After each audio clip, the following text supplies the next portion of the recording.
either get on the train or, who cares?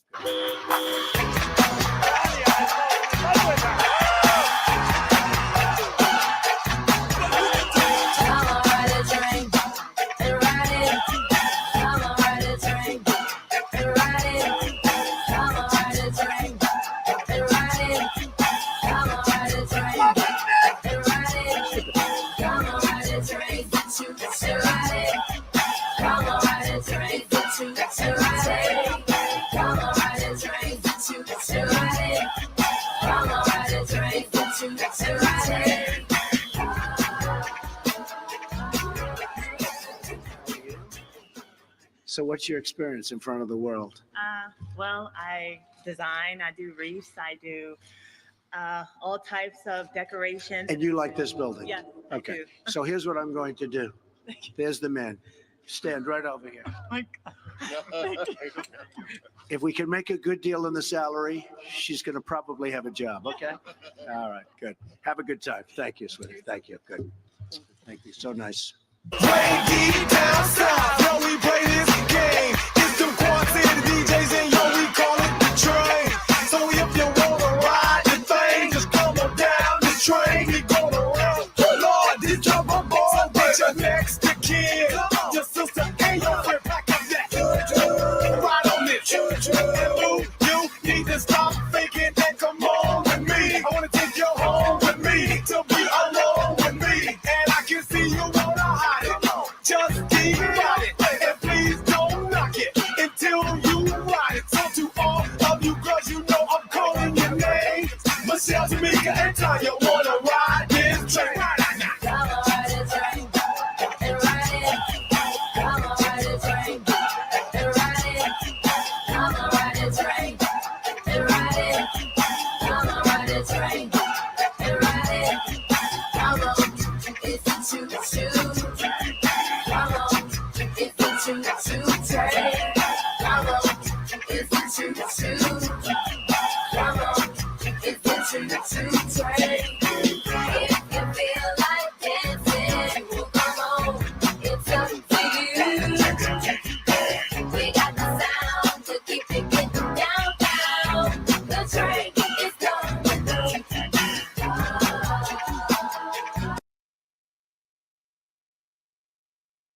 As we've been looking at the story of Ezra and Nehemiah, the pattern either get on the train or, who cares?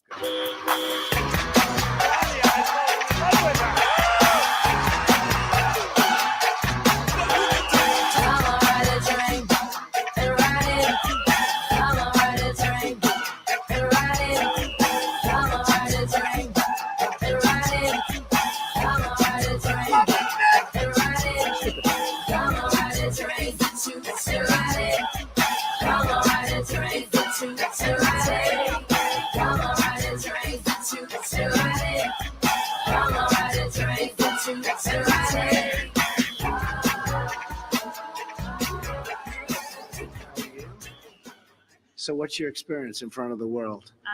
Well, I design, I do reefs, I do all types of decorations. And you like this building? Yes, Okay. I do. So here's what I'm going to do. There's the man. Stand right over here. If we can make a good deal in the salary, she's going to probably have a job, okay? All right, good. Have a good time. Thank you, sweetie. Thank you. Good. Thank you. So nice. Down south, yo, we play this game. It's them Quad City DJs and yo, we call it the train. So if you wanna ride the thing, just come on down the train. We gonna round, Lord, this jump on board. So get your next to kid, your sister and your friend, pack up that. Ride on this. You need to stop thinking and come on with me. I wanna take you home with me, to be alone with me. And I can see you wanna hide it. Just keep riding, and please don't knock it until you ride it. So to all of you girls, you know I'm calling your name. Michelle, Tamika, and Tanya wanna ride this train. We'll be starting in 5.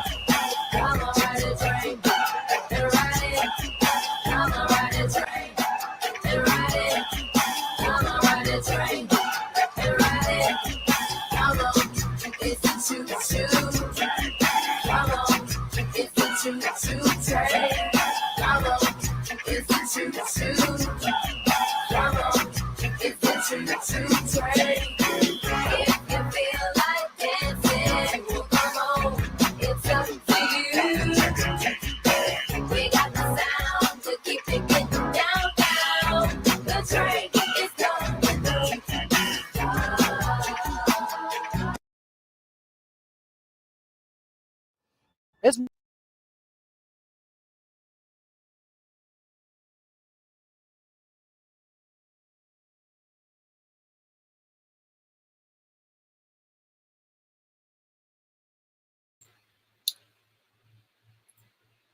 I think you're on mute.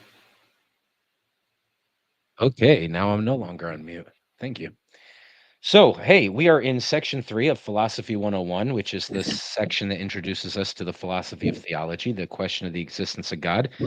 It's the largest section of what we've been doing, and we are in the penultimate essay. So, I spoke with Dr. Tartaglia, and he and I will definitely be having a debate on existentialism versus the analytical criticism before we finish all of this. However, he has the flu. So, if you sacrifice goats or say a prayer, just lift him up.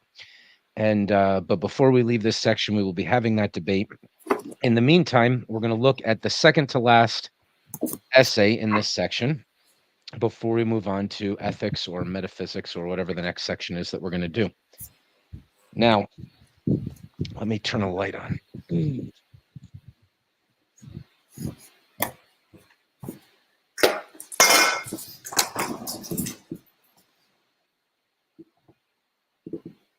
This has been by far my favorite section. I thought it would be.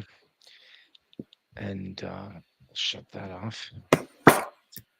Okay, so we've gotten to see an awful lot of different perspectives on this God question. Today we're going to look at a new one, which is metatheological, right? So meta just means about or above. It's the conversation about theology. So the metatheological discussion is, well, it's titled, has God, quote unquote, God, a meaning? So does it mean anything to say you believe in God or don't, right? So we've had arguments against God's existence, lots of different categories of arguments for his existence.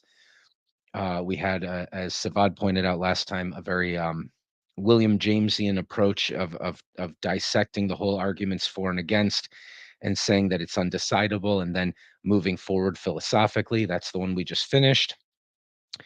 We've seen existentialism and ontology and cosmology and all sorts of great arguments for and against the problem of evil. Remember, we got to look at really a stark and smash in the face kind of argument from the problem of evil out of Dostoevsky. But before we finish, we're going to look at a meta-theological discussion. So basically, the first thing to know, right, is that ethics is asking questions like, how should we live, or is murder wrong, or something like that. And then the meta-ethical discussion would be something like, when someone says murder is wrong, what does that actually mean, right? So when the title of the essay is has God, in quotes, a meaning, what we're going to be discussing here, it's a discussion between Bernard Williams and John A.T. Robinson, is the question of, does it even mean anything to say the word God? Is it a word that's devoid of content? Is it self-contradictory in the sense that just makes the conversation about it neither wrong nor right, but meaningless in the first place, right? So for something to be true or false, it would first have to be meaningful. And so this is the type of attack that's gonna happen here. And that's what we'll look at today. Did you get a chance to read it yet? I have not. No, neither have I, which is good because we're going to read it together. So Bernard Williams starts. People are often tempted to think of questions about meaning as though they were on the level of the most trivial disagreements about the use of a particular word, the sort of disagreements that are rightly called merely verbal. Exemplified, for instance, in the fact that Americans use the word suspenders to refer to what we call braces. Obviously, no sane person would waste time arguing about which was the right word to use or what the word suspenders really meant. But most questions about meaning are not nearly as superficial as this, and in issues of metaphysics or religion, we cannot proceed in this way. Philosophers have become extremely conscious of the fact that it is possible to use language in an impressive and profound seeming way without what one says having any meaning at all. Or at least, and this is an important point, without its having the sort of meaning that the speaker would like it to have. Some speaker may think that he is making an important statement about the nature of the universe or of history or something. And it may turn out, when he is pressed, that no meaning has been given to his sayings, which is determinate enough for him to be making any recognizable claim at all. All right, so before we move on really quickly, there's a fun one of the philosophers that we'll look at when we get to the philosophy of mind section, who's really a popularizer of philosophy. He's I've read all his books. He's really fantastic. So that's not a criticism.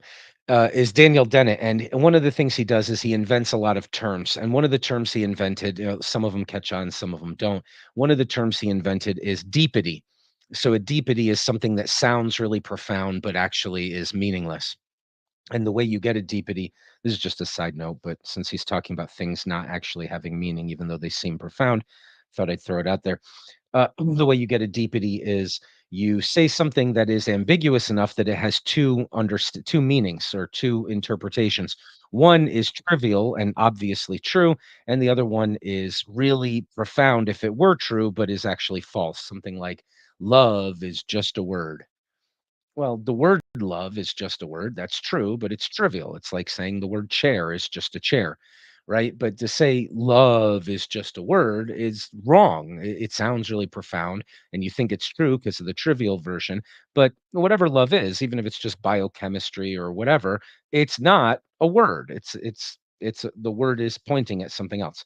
All right, that was an example he used once. But in any case, so what Bernard Williams, I almost said Bertrand Russell, what Bernard Williams is setting up here is this idea that things can seem very meaningful and very important to us, and yet we can have this meta-analysis of it where we could come to understand that actually it seems really profound and meaningful, but it doesn't mean anything, or maybe it means something different than what you think it means. All right. So then he says, some speaker may think that he's making an important statement about the nature of the universe, history, something recognizable claim at all. In particular, this will be so if there is nothing definite to distinguish what is involved in this man's claim from what would be involved in denying that claim. Okay, so we'll talk about his approach in a second. There has to be a difference between what things are like if it is true and what things are like if it isn't. If there is really no difference between what things are like if a certain claim is true and what they are like if it is not true, then we can say the claim has no content at all. So that's the second thing that we'll highlight really quickly, which is that he has a method and a principle that he's going to use here, and it's worth noticing. So the method is it's clearly from a post-Cartesian science type of age that we're living in that would develop this type of thought. But the idea is, look, this idea might be very emotionally important to you. It might be something you think about all the time. Maybe you think about it 100 times a day, and it's really, really important in taking up residence in your brain. But if we want to analyze the idea to see if it's true or not, the first thing we could do is say it's not even false. It's not even true if it has no meaning. And one of the ways we could figure out if it has no meaning at all is that it wouldn't help you to distinguish between the universe you're living in and any universe you could be living in. So a good example of that might be, and we're not trying to pick on theology here, obviously from our other classes, you probably don't expect me to be inclined to do that. But in any case, let's take a cartoonish or maybe a childish or maybe an accurate perspective on a set of ideas that come from theology that people often use. Something like, let's see. Here, how about this? God works together all things for good to them who love him and are called according to his purpose, right? There's a quote from the Bible.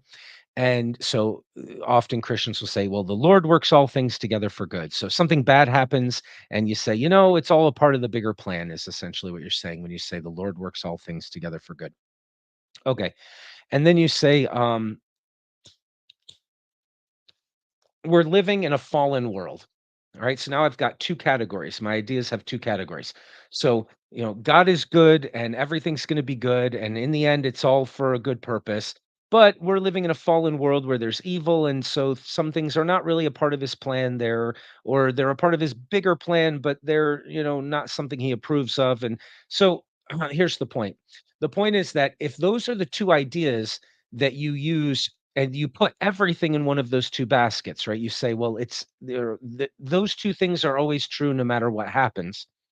Then you have to ask yourself, well, what could happen hypothetically that wouldn't be able to be put in one of those two baskets. So this is the scientific falsification attitude towards a theological idea. And it might not be the correct lens or the correct approach for these types of ideas. But if we're to adopt that perspective, we say, well, wait a minute. That means that no matter what happens, you can keep affirming those statements. You can keep saying those things are always true and nothing could ever falsify them. But if nothing can ever falsify them, then they're not actually meaningful, right? This is a principle that applies in science, and they're applying it to these theological ideas, and they're saying, okay, if an idea could never be falsified, then that's a weakness of the idea, not a strength of the idea, right? Because what it means is not only everything I ever discover will make me feel like that idea is true, but all the trillions of things for everything I do discover that I don't discover because they're not real also would prove that it's true, which means that the idea doesn't help me to distinguish between the world I'm living in and some other world that I could be living in. So it's not really telling me anything about the world I live in. Now, I don't mean to say that's the correct way of understanding those scriptures or that all Christians have that view or even that that's the correct way of judging an idea like that, which we'll probably get to pretty soon. But that's the type of approach he's going to bring to this. Okay. One very simple example from the field of religious belief, and I should say at once that I don't think that to criticize the sort of view I am going to mention is in itself to criticize any serious form of religious belief, since few serious religious believers would believe anything as simple as this. But there have been people who have thought that God's purposes were positive. Okay, so I shouldn't have said anything. He's going to say the same thing I was just saying. There are people who have believed that God's purposes were positively manifested in natural disasters, such as eruptions and earthquakes, for instance, by the punishment of wicked persons overwhelmed by these catastrophes. It is pointed out that the same catastrophes tend rather to indiscriminately to involve also innocent persons, such as small children, or presumably virtuous persons, such as members of religious orders. The simple believer then replies that this manifests God's purpose in another way, since it is good that the innocent and virtuous should go to heaven. He is then asked, presumably, why other innocent and virtuous people are not sent to the benefit of being sent to heaven quickly, but left to suffer on earth to a hardy old age. And many of the wicked, indeed, seem to do quite well and are not dispatched. Something is then said to the effect that it is also good that the virtuous should have life on earth, and that the punishment of the wicked be delayed for a little while, and so on. And after all this, we see that absolutely anything that happened to the virtuous or the wicked or the in between will count equally well. Natural calamities directed by God turn out to be utterly indistinguishable in principle from natural calamities not directed by anyone. And the content of the claim that the happening of such incidents reveals any sort of a divine purpose dissolves into thin air. Okay, so he did a better job than I did trying to outline this principle, and makes sense that he would outline it. But that illustrates the point, right? It's pretty clear that if a natural disaster happens and someone says, well, it's all a part of God's plan because, there were wicked people there and God was destroying them. Oh, what about the good people? Well, they were sent to heaven. That was part of God's plan. And so you just keep asking questions. And no matter what you ask, it's just, well, clearly that's another evidence of God's plan. And what it shows is that whatever you mean by God's plan, as revealed by this natural catastrophe, it's completely divorced from the goodness or the wickedness of the people. And there's no way of predicting God's plan to do it again. It just doesn't give you any purchase on content about the world you live in. So maybe the next time it happens, just stand there quietly and pray or give thanksgiving or whatever. But uttering the phrase, this is a part of God's plan. I see the evidence of God's plan. Providence, the hand of providence is clearly in the headline of this disaster. It turns out to be a meaningless thing to say because it couldn't ever, even in theory, be falsifiable. Okay. As I said before, I don't think the very naive view I've just mentioned would be held by serious religious believers. In fact, I believe it would be condemned by them as superstitious. The fact that this superstitious view turned out to be vacuous and have no content would be held by many skeptical philosophers to be the case in a more sophisticated way as regards the central tenets of a religion such as Christianity. One form of this more general sort of philosophical criticism was advanced by the quote logical positivists unquote. So logical positivism started in the early years of this century and was developed principally in Vienna in the 20s. We've talked a little bit about this. We'll talk more about it another time. It became known in this country through a very remarkable book by A.J. Ayer called Language, Truth, and Logic, which was published in 1936. The positivists held that there were only two sorts of statements that genuinely have meaning. One sort were statements which were true merely because of the definitions of the terms used in them. A boring example is all bachelors are unmarried men. That's a true statement by definition. These need not bother us. The other sort of meaningful statement consists of those that could be shown to be true or shown to be false by some possible sense experience. For instance, by some possible scientific experiment or observation. All other remarks, not of these two types, were considered by the positivists to be meaningless. This doctrine obviously dealt pretty hard with statements of religion, which certainly don't seem to be typically verifiable by science. Many philosophers now would agree that a principal criticism of logical positivism was the very narrow view it took of something's being meaningful. It is obviously wrong just to lump together as meaningless everything that fails the positivist test. Pieces of poetry, commands, expressions of wishes, and lots of other pieces of ordinary meaningful language fail the test, yet they have meaning. All right, so he's brought up the logical positivist test, but just to say it's not actually a very good test. There's other things that also have meaning, and he lists four really good categories. Pieces of poetry, he says, have meaning. Logical positivists would be inclined to deny that, right? Commands have meaning. If I yell, run, there's meaning there. You know, it would be better for you if you weren't in the location you're in or anywhere near it really soon. It means something like that. There's meaning in it.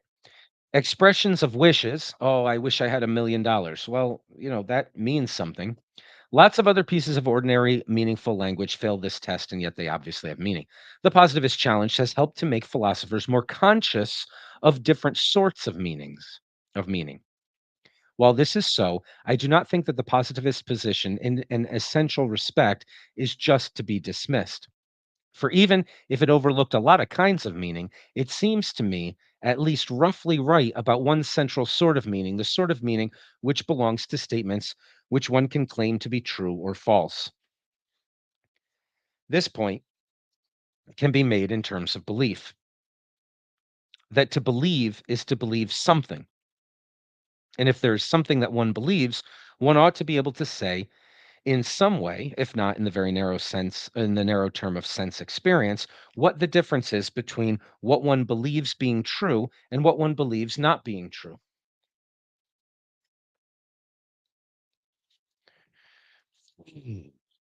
Mark's on his way. In the case of religious statements, in particular, statements about God, the important question to my mind is not whether they have meaning or no meaning. The important question is what sort of meaning they have. And this is a question which affects whether one wants to go on making such statements or not. Right? I mean, it's pretty clear. We see the setup here, right? He says, look, the positivist definition, there's a few other types of meaning too. Let's see if the God thing, I believe God exists. Is that the sort of statement that can have that kind of meaning that would be a true or a false statement if you made it? And if not, maybe we want to give up making statements like that. So let's see what he says. There is no doubt that some people at some times have given a meaning to the statement that God exists and to other statements about God which came very near to making those statements into a sort of supplement to science. God came in where science left off. This is the God which the Bishop of Woolwich called in his book Honest to God, quote, the God of the gaps. the gaps, that is to say, in science. Taken in this way, statements about God are certainly not empty or vacuous in the sort of way I've been talking about before. They made a fairly definite claim that certain phenomena, such as the adaptation of animals to their environment, or again, the existence of living things, did not admit of a scientific explanation. These negative claims that certain sorts of scientific explanation were impossible were certainly not empty. Right? Again, we got to stay in this meta conversation, right? So the statement is not an empty statement. So he's standing over here looking at the statement. He's not debating. I know you get this, but let's highlight it because this is how he's going to talk the whole time.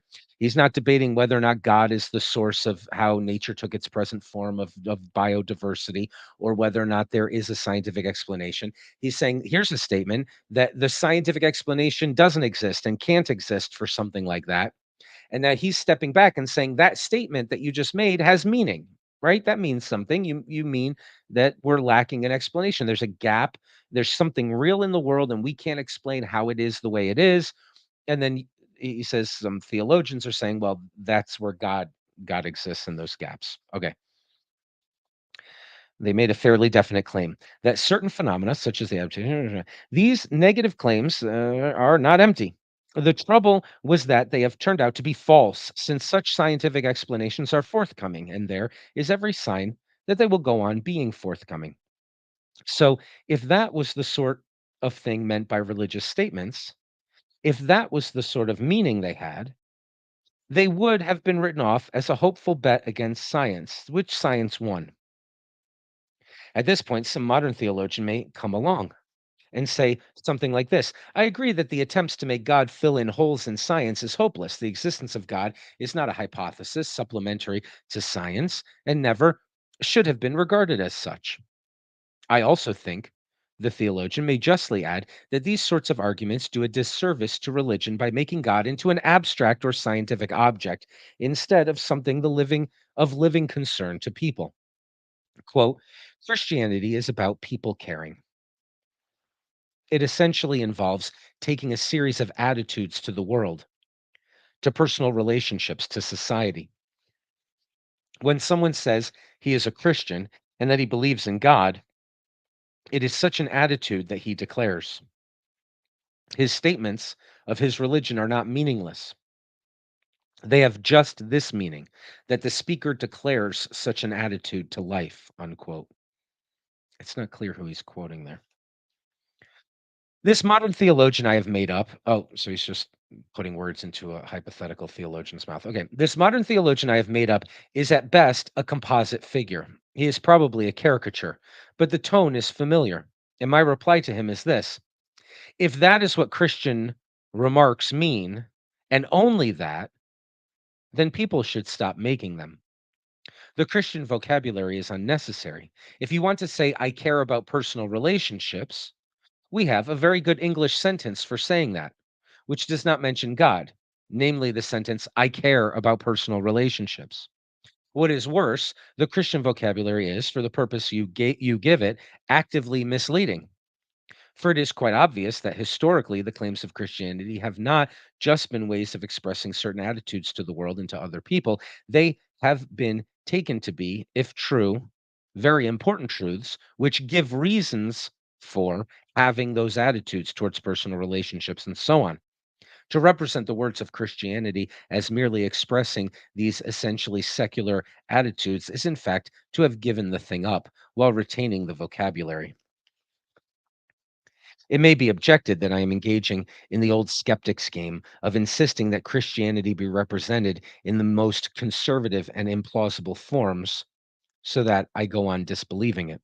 I hope that that is not what I am doing. What I am rather trying to do is to insist that if Christianity is to be Christianity at all, there has to be something to be believed or disbelieved. Oh, sorry. Welcome, Path.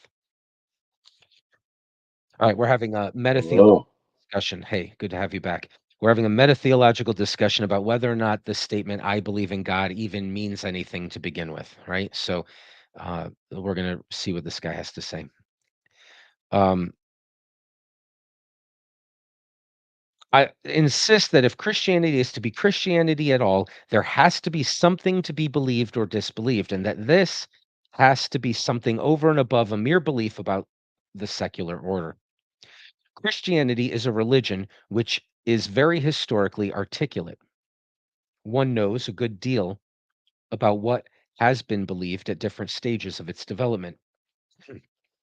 It has also it is also a religion which is tied to certain texts, in particular, of course, the Bible, and of course, to a particular figure, Christ, about whom one is told something in those texts. Given this, it seems to me possible to identify certain beliefs which must be held if it is Christianity that is being believed at all. I will suggest just one, very ambiguously, and one would hope platitudinously. This is that God is transcendent to human affairs and to human attitudes in a sense which has the following consequence, though it is supposed to mean more as well, quote, that God would exist whether human beings and their attitudes existed at all. Even if there were no human beings or human aspirations, there would still be a God. So he's trying to boil it down to the bare minimum. He's saying, look, the bare minimum of what my idea of a Christian is someone who has to at least believe that there really is a God outside of humanity. It's not just a word we use to fill in for my attitude towards personal relationships and being itself and things like that. He has to actually be his own entity, bare minimum. It's a monotheistic God. Yeah, look, he's just saying a bare minimum, there has to be a divine, right? There's a lot more you probably have to believe to be a Christian, but he's saying at the bare minimum, if a Christian is saying, well, my Christianity is basically like a very poetic metaphor for my attitude towards life. So when I say I believe in God, what I mean is it's good to be a good person and care about others. And I could have just said that because that's all it means. He says, well, you're not really a Christian. In my view, you're a person who's maintaining Christian terminology in order to express purely secular statements that are easy enough to express without. In order to justify uh, one's preconceptions, is what I would say. Yeah, or just I attitudes. He apologize even for says, "No, you're interjecting doing there. fine." But, I mean, yeah. He's not even going to grant that it's preconceptions. He just says attitudes. He says if that's all you're saying, you're not justifying anything. You don't have a claim that could be true or false, and you're trying to But make an argument attitudes for it. are based upon preconceptions, aren't they? Aren't they? I mean, attitudes Yeah, are okay, based fine. If what you mean by upon. yeah, sure. It's not to justify them. It's just an assertion of them, essentially. Yeah, sure. So Yeah, I feel yeah, like a dick to right assert. now because I came here arguing, but there are issues I have with Christianity. Let's say that, Issues you have or with what? or with Christianity itself. That's fine, but we're going to focus on this guy's essay for a moment. So So let's I'm see. not trying to be a dick. I'm No, going you're to doing shut fine. up. I just don't want to get off track. You're doing fine. All right. To believe this is certainly not enough to constitute one's being a Christian, as I understand it. A Christian has, for instance, to go on to say something very special about Christ, and not just that Christ was a better moral teacher than Socrates. But I shall leave the rest and concentrate on this one point, that to believe what I just very roughly spelled out is at least necessary to having Christian beliefs. And I think it is worth asking oneself very carefully when confronted with some reinterpretation of Christian doctrine whether it passes this test, that it represents God as a being who would be there even if no human beings or indeed other finite conscious beings were there. If it does not do that, then I suspect that you are no longer any form of Christianity, but probably some form of religious humanism. All this is still about meaning. I said the problem was about what Christians and other religious statements are said to mean. There is a limit to what they can be made to mean. When their meaning has changed too much, in particular, when it is identified too closely with a meaning which refers only to human life, there is no point in going on making them in a religious form. Sometimes, of course, perhaps one may say very often, it is not at all easy to discover whether this has happened or not. Clouds of ambiguity stand in the way. In this connection, I think we should look extremely closely at a famous passage from Paul Tillich's The Shaking of the Foundations, quoted in Honest to God, which seems to suggest that to deny that God exists is to deny that life has depth.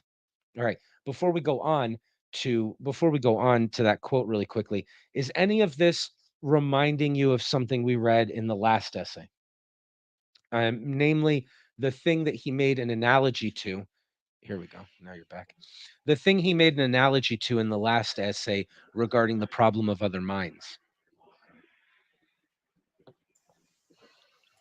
It's not ringing a bell. All right, so let's explore this a little bit, because he's setting it up in such a way where he says, look, for the love of God, I'm trying to argue with some religious people, but you got to at least reach the bare minimum of believing a God that's out there. And you can't just be talking about God if it's all reducible to my attitude towards life or something. There has to be a God, whether or not you have attitudes at all, or whether or not you exist to have attitudes in the first place. And it's possible that he's correct about that, but it depends on what you mean. So I think he is correct about that, by the way, as far as Christian theology goes. However, the analogy that was talked about in the last essay was this idea of, okay, what about the problem of other minds? What if I'm just a brain in a vat and I've been dreaming everybody else? I can't know that they experience life like I do. All I know is their actions, et cetera, et cetera. And he says the solution to that problem is to realize that there is no I without a thou, right? It can't be that I exist with no other yous in the world, Okay. because my I is something that I derived from relationship with other yous. I wouldn't even have a notion of myself if it weren't for like the yous and the I depend on each other in order for them to be. The I thou dyad is mutually dependent in both directions. It's possible that one might think something about the divine as well. They say, well, human beings don't exist unless there's a God. But that God that we're talking about is a God in relationship to us. He, of course, is infinite being. So, in a sense, I think in the Christian sense, and probably almost every theological sense, he just is. He's the great I am without us. But maybe maybe there's this dance between the ocean of chaos and the spirit that hovers over it, which it sort of makes them both. I mean, what kind of a God is it?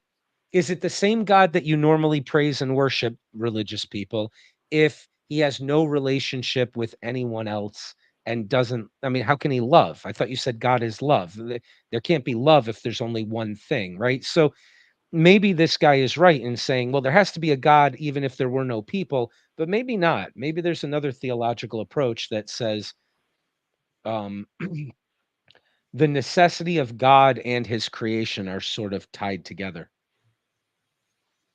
I don't know. It's just an idea. All right. It's probably a bad idea.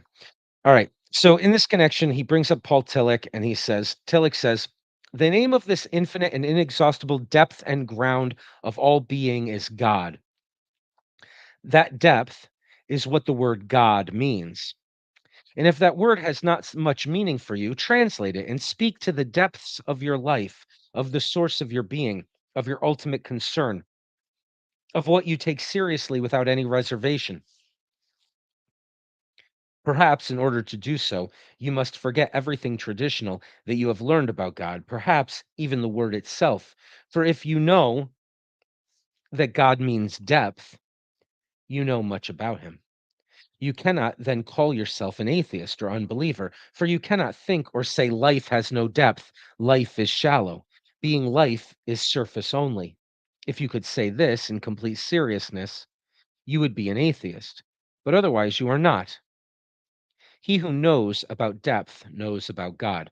All right, so we can guess what Word, word. Williams is going to say about this, though, right? He's going to say, well, wait a minute, hold on, slow down. You just said God means depth. And so to notice that there's depth to being and meaning means that there's a divine. And Williams is going to say, well, then just use the word depth. It's deceptive. It's confusing to say there's this other thing outside the universe that is the source of the being and the profundity and the depth, if all you mean by it is profundity and depth. He said a secularist can say that life is profound and meaningful. He thinks. I'm just saying what Williams is going to say. I don't think it holds water. But what Williams is going to say clearly is, well, then stop using the word God. If all God means is depth, then yeah, I agree that God exists. But that's not the same God that we were talking about before when you were saying there's this personality out there that is the source of all these things. Okay. So let's see what he says. This, So some of this seems monotheistic, and then also the argumentation against that is more of I'm not sure the term, but it's more of a pagan or yeah, theistic, well, yeah, you pantheism. know, So what he's pantheism. trying to, So, yeah, well, not necessarily that. Not just, I'm not sure if it's. Uh, I don't want to get pinned down into the terms because I think a lot of these terms get misused. I'm not subscribing to that terminology, but what I'm hearing you saying, if I'm correct, is there's a monotheistic aspect here, and then there's also maybe a pantheism, maybe more of a paganistic aspect. And I think that's worthy of noting. so what Williams is doing here is he's trying to talk to traditional Christians who are supposed to be monotheistic. And what he's saying to them, it's a challenge. He's saying to them, you're trying to preserve your idea of God so much that you've become pantheistic. You've become polytheistic or pantheistic. You're reducing God into some sort of mystical energy that's just a part of everything, but not something detectable. It's just, it's an abstract concept. You've killed God, is what he's saying to the Christians. So Right? my question to you is this a more anthropologistic uh, aspects of people creating a god in their own image? I think I think what he's doing is something called theology. So it's a meta-theological approach where he's saying I don't want to argue that God exists or doesn't exist. I want to say, what do you mean when you say God exists? When you say God exists, does that even have any meaning to it at all? And he's separating out different categories.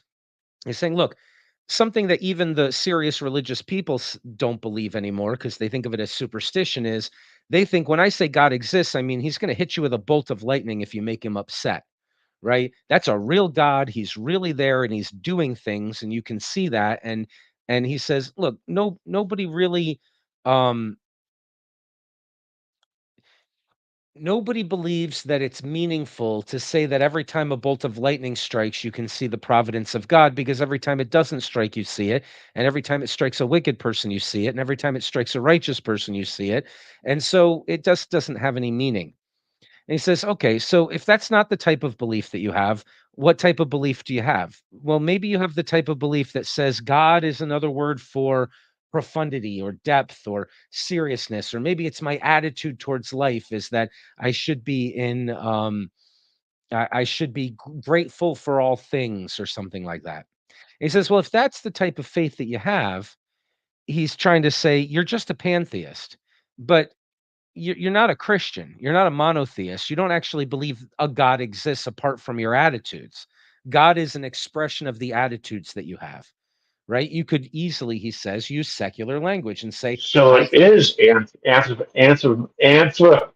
God, I have a hard time with yes, this word. It's yeah, anthropomorphic, right? yeah, that's So, what he's doing. Yeah, I so see what you're saying. expression of humans trying to project God into their own existence, Or to right? I reduce him to mean, nothing but things that they manifest. That's right. reduce him to their own expression of what they think the Godhead would be, or such. I don't know. No, I'm I think just, you're exactly yeah. right. Now that I understand the way you're using anthropomorphic there, right before you came on here, he set up a logical test, a philosophical test. He says, look, when we're done talking about God, I'm going to analyze what you mean by God. And what I want it to do at a bare minimum, is I have to say all human beings stop existing. There are no people with any attitudes at all. And does your God still exist? And he says, if you can't say yes, if the thing you've been describing wouldn't be a yes to that question, then what you really mean is nothing more than what human beings manifest, right? So if that's the way you're using anthropomorphic, Yes, then that's exactly, yes, exactly the point he's trying yes. to make. Okay, so Okay, I'm glad. I'm glad. I'm okay. no, So that we're, you're we're on right the on same track. page. I'm Yeah, glad. even without reading the beginning of it, you're 100% getting his gist. Okay, you're right on point. So this raises many questions, he says, in the sense in which life has depth is a statement which only superficial people are going to reject. Can it really be enough to represent what God exists is supposed to mean? When people said that God exists, were they really saying just that life has depth? Is Tillich really saying that believing in God is just the same as not being superficial? If not, what more? What sort of thing does his pervasive phrase, the ground of our being, mean? Is the ground of our being something that would be there even if we were not? Or is the ground of our being something more like our deepest aspirations, which presumably would not be there if we were not? I do not think that God or statements containing that word have no meaning. I think they can have all sorts of meanings. On some, they are very difficult to interpret indeed. On others, they seem to me to make claims which can be at least well enough identified to be seen to be substantial. In those meanings, which are various, the claims seem to me, personally, I must say, to be false. But at least there is something to be false.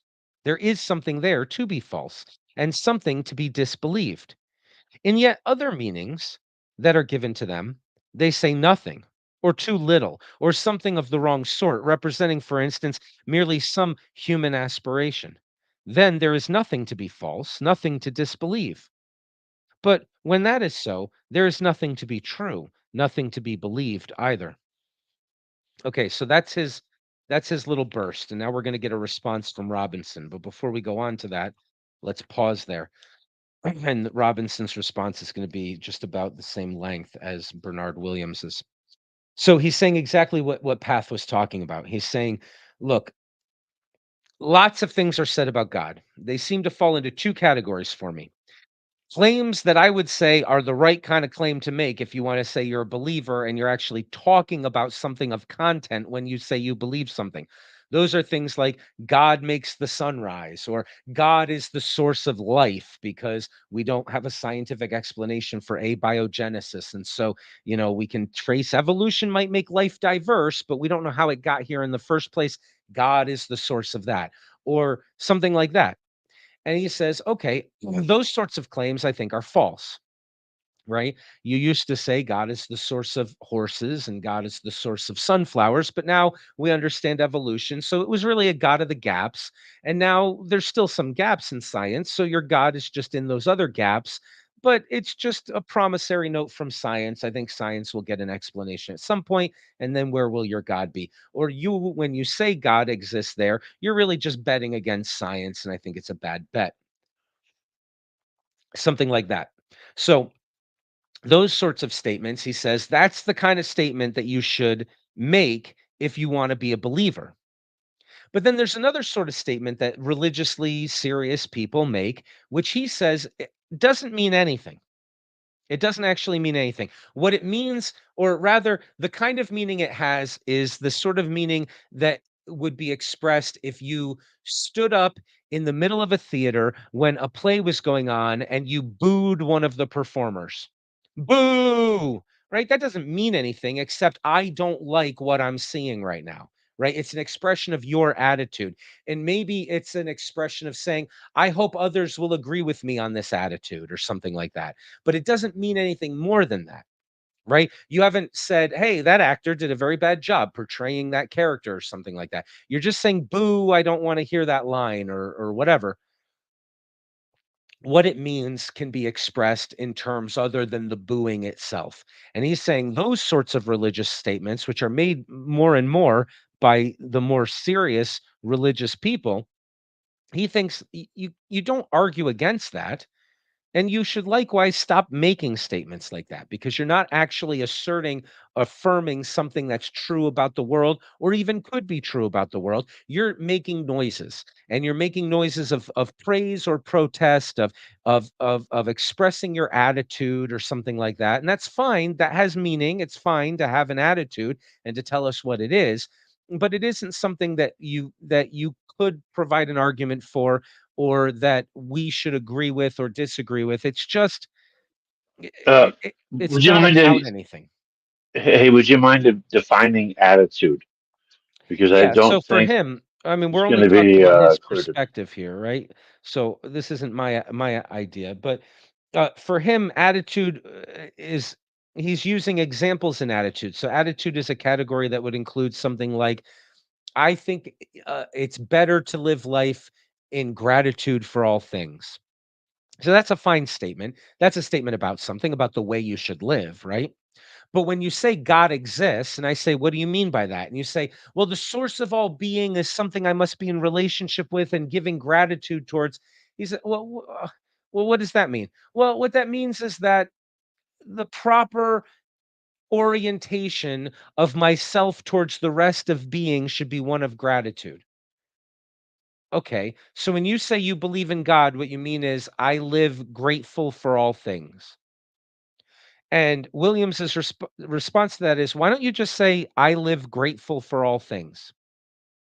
Because I know what that means, and it's not leading to any confusion. And if that's all you mean by God exists, or I believe God exists, is that I'm the sort of person who believes that one should care about personal relationships and be grateful for all things and all these other statements, is just make those other statements.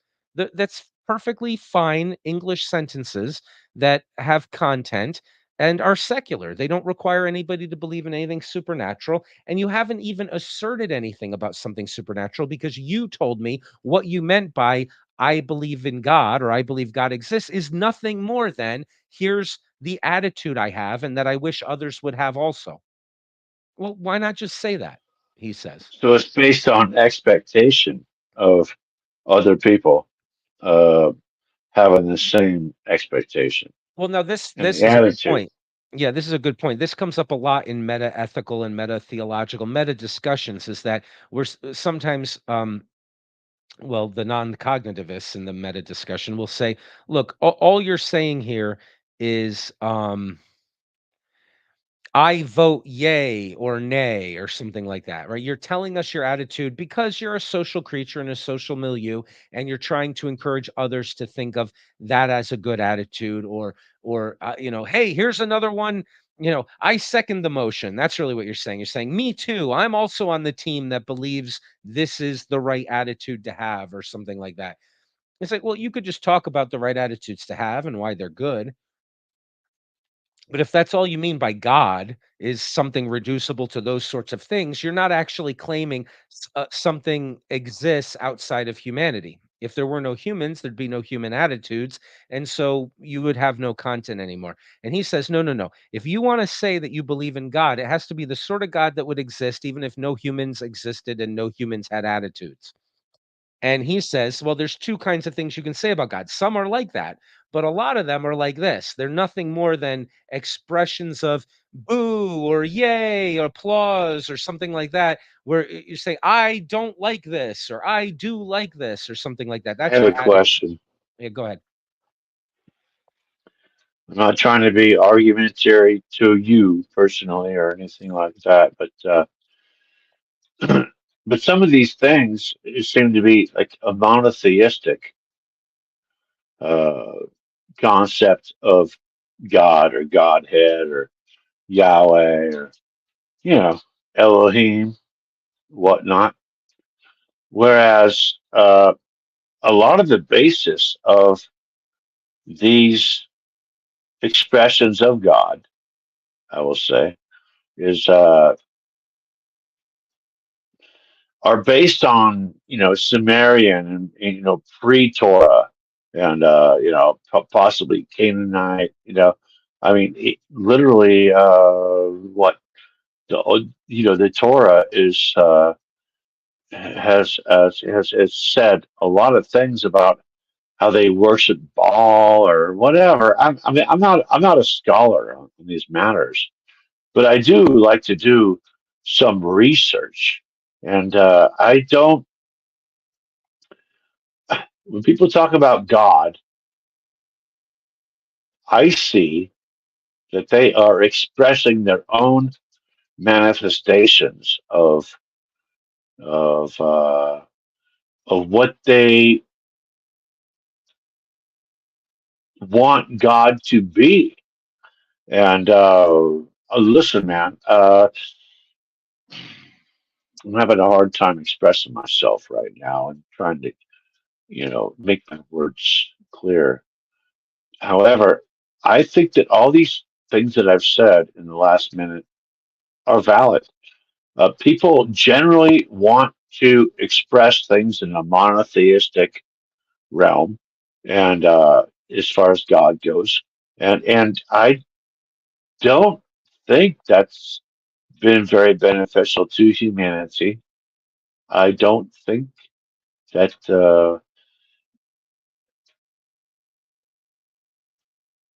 So I to don't know, stay man. to stay on the I get kind topic of here. stuck sometimes.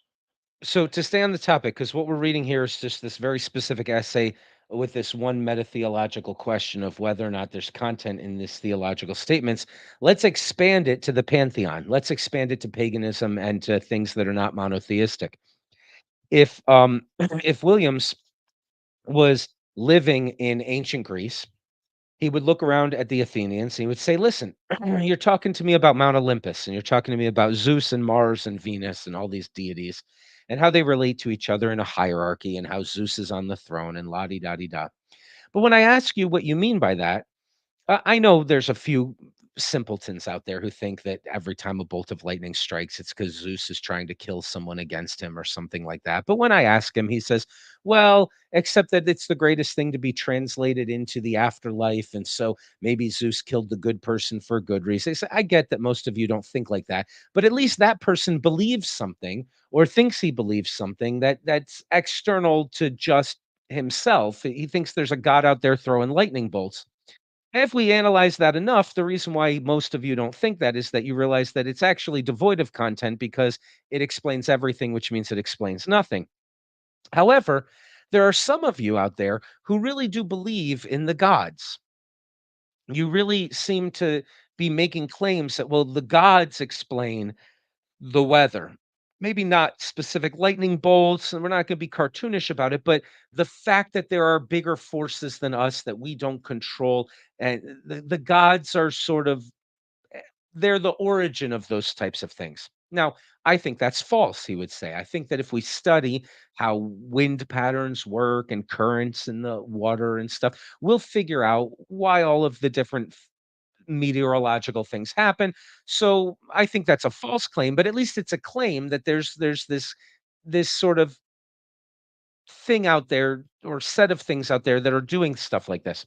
He says, but when I talk to a lot of you Athenians, what you say to me is, well, the pantheon is really a bunch of sort of subconscious, or let's not use that word because they had the idea back then, but they wouldn't use that word. Well, they weren't using English, but you know what I mean, the connotations of that mono word.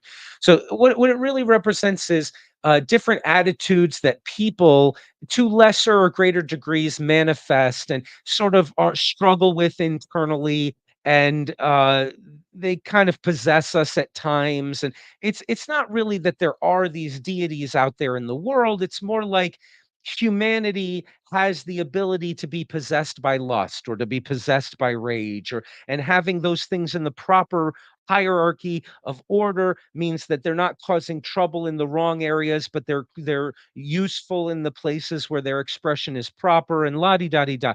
He says, if that's all you mean by the gods, why not just say that? Why not just say there are types of ways of being in the world, and that because all what you're saying is if there were no people, there would be no ways of being a person anymore, and so the gods would cease to exist if we cease to exist, right? So he could have exactly the same attitude, this meta-theological attitude towards something other than he's dealing with Christians because he's in the West and he's predominantly dealing with Christians here. But he's saying, look, I want the statement you make about the gods to point to something that's real, even if you weren't here to do the pointing. But if all your expressions about the gods really are the point of you pointing, the point of you applauding or giving a thumbs up or a thumbs down, and that's all it's reducible to, you should stop it. You should stop making those statements and instead use the simple, straightforward Greek language that we have for expressing the right way to be in the world, or attitudes that possess you, or something like that, without mentioning personalities that you don't actually believe in beyond just that. Okay, so that's he's saying it to Christians. He's not putting it in that pantheistic way, but his meta-theological criticism would apply equally well to different ways of conceptualizing multiple deities, or a polytheism, where it would say, look, either you're basically filling in your ignorance by claiming that there are these entities doing stuff, in which case I think you're wrong and I'll disagree, but at least you're saying something that could be true or could be false, and I say it's false and you say it's true, and that's fine.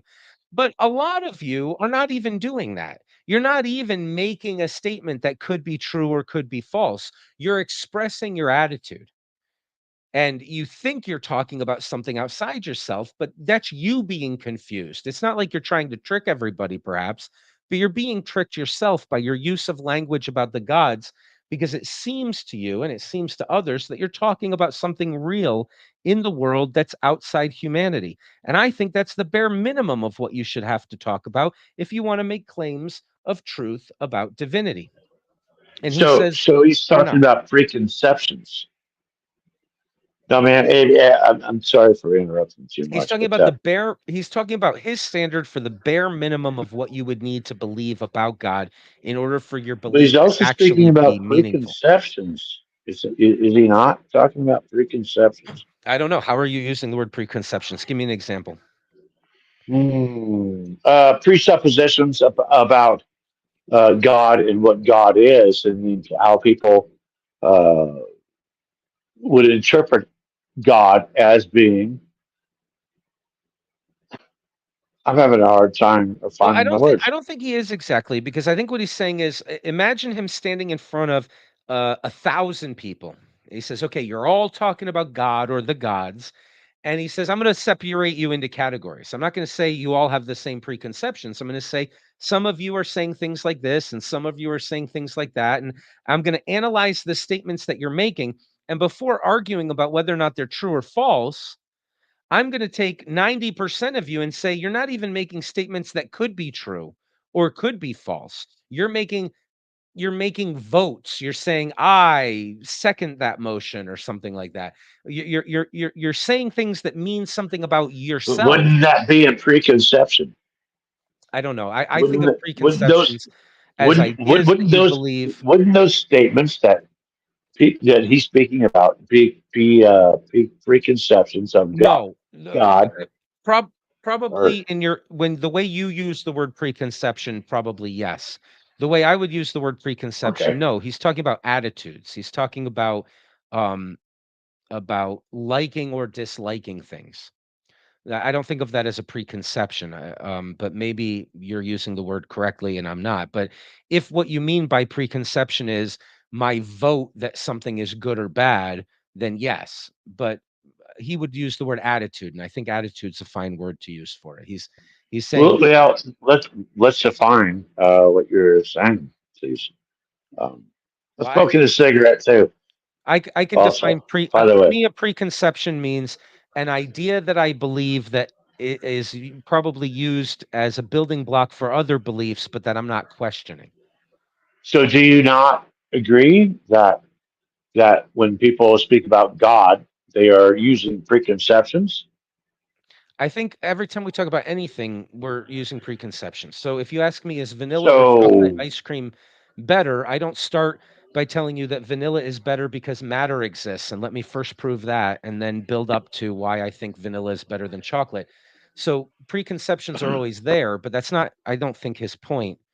I mean, unless you're using the word that's fair. preconception in the way that I mean, he's that's using it, fair. I didn't even attitude. read the material, Yeah, to that's be okay. honest. I just chimed in. It's not I clear just that you're chimed wrong. in. You might be right. If you're using the word preconception to mean I attitudes, do yeah. think, generally speaking, that when people speak about God or Godhead or monotheistic or pantheistic or pagan or whatever, that they are projecting their own uh, attitudes, which might not be the Yeah, same okay, yeah, no, no, no, terminology no. that, I see that what you're you're saying, using. but what's important to understand about Williams's point is that it doesn't matter if you're projecting, so long as the thing you're saying actually has meaning. He's saying even if you didn't have any preconceptions, even if you were the most profound, self-questioning, philosophical person, and you come like Tillich to this point of saying God is depth and to have depth and to understand and not be, he's making these profound statements, he thinks, about God. He says those statements themselves, forget where you're coming from and how you got to them. The statement itself doesn't mean anything. It's not adding anything to the conversation. You could have just said life is profound and only superficial people would deny that. But instead, you said God I is would agree. profundity itself, and only a superficial person would deny God, for life itself is profound. He says, well, you could have just said life is profound. You're not adding anything with by saying God is what I mean by profundity. Just say the word profundity. It's a word. If that's all it means, then that's all it means. You don't. The word God doesn't add any meaning to your sentences. And it doesn't matter if you're getting there through. God is a claim to power, and for a lot of people, let's say, uh, in my opinion, claiming God or Okay, well, religion that would or be another example, right? So that would be another example that of what he's that would saying. be a claim to power, or I'm not sure. I'm even using the proper terminology, but I think that's correct. Well, that would Uh, be uh, a great other example of it to help illustrate exactly what he's saying. It's not just I like or I dislike. It might be God is the proper structure and order of the hierarchy or something like that. He says, if that's all you're saying, why not say, I believe in the properly ordered, structured hierarchy? Right? There's no God beyond that. If that's all that God means, then you could just use the straightforward English sentences of I believe in a proper hierarchy and organized structure of power. You can believe that all you want. Why are you adding the word God to it and saying God means that and so now I can claim to believe in God? You're just confusing everybody. yes, yes. Right? So that's a perfect example of yet another thing. So, all right. So let's see what Robinson says in response to this. I'm sorry, Savad. Did you want to add anything to this from Williams? No. Okay, good. So let's see. John A.T. Robinson says, I would like to begin by saying outright that the word God does not have a meaning in the usual sense in which we use that phrase. For instance, if we ask, what is the meaning of the word dog, which is simply the same three letters the other way around, what we mean is, how does the dictionary define it? Or what other word would you put in its place? In fact, if you look up the word dog in the concise Oxford Dictionary, you will realize how difficult it is to define a dog.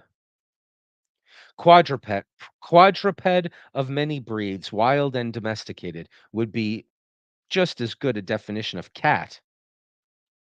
If you can't put a dog into words, you are hardly likely to put God into words. In the reality, God, if it is really to be God and not just an idol we can get our hands or our minds around, is by definition indefinable. What the word does is not to define God, but to point to a mystery at the heart of our experience. It is saying that there is something which cannot be expressed and yet which cannot be eliminated. The function of the word God is primarily to draw attention to this element, this dimension, if you like, in experience, which cannot be reduced to anything else. All right, so we can already see Williams's head exploding. Robinson and Williams are going to talk about the same thing from very different approaches. All right. In one sense, any word will do for this, and it may help to begin with a tradition that doesn't use the word God, which has, for us, become so loaded. In the 6th century BC, about the time of the prophet Jeremiah, there lived one of the greatest Chinese philosophers, Lao Tzu.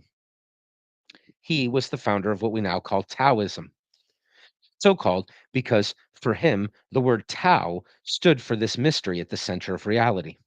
It is certainly not the same as the Christian God, but in many ways it performs the same function. It means literally the way, and perhaps its nearest equivalent in biblical terms is wisdom or the word. Thus he says, quote, all things originate from Tao, conform to Tao, and to Tao they at last return. And the point from which he starts is this: the Tao that can be talked about is not the eternal Tao. The name that can be named is not the eternal name. If you think you can put your finger on it or get it wrapped up in words, you haven't got it. He who speaks does not know. He who knows does not speak, unquote. And he uses the famous metaphor of the wheel. The usefulness of a wheel entirely depends on the hole in the middle. What the word Tao does, or the word God, is not to fill in that hole so that you can now say what is in the middle, but precisely to keep guard over it, to insist that no amount of talk about the rim or the spokes tells you everything. I don't think that's all there is to be said about God. Otherwise, he would simply be a meaningless blank. I shall come back to the content, to the color, which the Christian and other traditions give to the word. But I would insist that it's a word that doesn't have a meaning, which you can define. It's a way of witnessing to the belief that at the heart of our experienced relationships, there is a mystery that can't be translated without remainder, simply into language about man and the world, or, in other words, the spokes of the wheel. But the trouble is precisely that the word God has come for most of us to have a meaning, a definition, which we can't dissociate from it. In fact, ironically, the concise Oxford Dictionary is much more precise in its definition of God than it is of dog. God, it says, with a small g, is a quote, a superhuman being worshipped as having power over nature and human fortunes. And with a big G, supreme being, creator, and ruler of the universe. Do you see what's happened? God has become a substantial supernatural being. And talk about God is description of this being. Do you believe in God comes to mean, do you believe that such a being exists? And whether the word God has meaning is made to turn on whether it is possible to make meaningful statements, not about our experience, but about an entity quite out of this world. Something very definite has been put in the hole. According to this interpretation, God language must refer to this superhuman being. It can have no other reference. And this is the point at which a good many modern theologians, myself included, would want to put in an objection. They would argue something like this: the description of God as a supernatural being or heavenly person is one way of trying to make real and vivid to the human imagination the mysterious reality and experience over which the word stands guard. But it is not by any means a necessary way, and it is not what the word God means. Let us stand back again for a moment and look at a tradition other than our own. The ancient Greeks, everyone would agree, had many profound religious insights, which are given classic expression in their tragedies. Many of these we can still enter into and make our own. What we cannot do is to take seriously the way in which they found it helpful to represent these religious realities, namely by projecting them as gods and goddesses living on top of Mount Olympus or anywhere else. Some of us can. Okay. For them, it made the realities more vivid, more human, more related to everyday life. For us, it simply makes them remote and ridiculous. In the same way, Christians in the past have found that it made evil and the shadow side of life more real by picturing it as personified in a devil. But today, so far from bringing the reality of evil closer to human experience, it is for, as it did for medieval man, this merely makes it remote and ridiculous. The last way, now, to get people to take the depth of evil seriously would be to press them to believe in the existence of a supernatural figure called the devil. So, with God, I believe strongly in the reality for which the word stands. But I do not think that the seriousness with which I take this reality depends at all on whether a being exists up there, out there, or anywhere else. For this is no longer a way of representing it that is natural to most men and women today. The pity is that the word God has become so completely identified with this particular image or projection that both those who want to preserve the image, and there is absolutely nothing wrong with it if it serves, and those who want to deny the reality it stands for, join in saying that the word God means this being or means nothing. If you don't accept this identification, then you are accused of being disloyal, dishonest, or merely confused. Can But I I ask want to a question, please? yeah, we'll pause right here. I want to protest vigorously against being put in this position by conservative Christians and by humanists alike. Okay, go ahead. What page are you on in the book here? We're on 541. We're reading the penultimate Oh, essay you're from the God section. 541. I'm on 538 currently. I'm trying to catch up. You're good. Uh, I'm just trying to catch up. So this Okay, is a good so place to pause. So we understood Williams's position. Now we're starting to get a picture of Robinson. Robinson is saying, okay, that first category that you set out, Williams, that first category of people who said, oh yeah, God, he's over there. I'm pointing at this thing outside of us or something.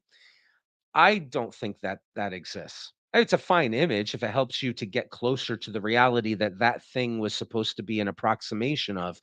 But I don't believe in God in that way at all. I think the word God has profound, important meaning about the truth of the world that we live in.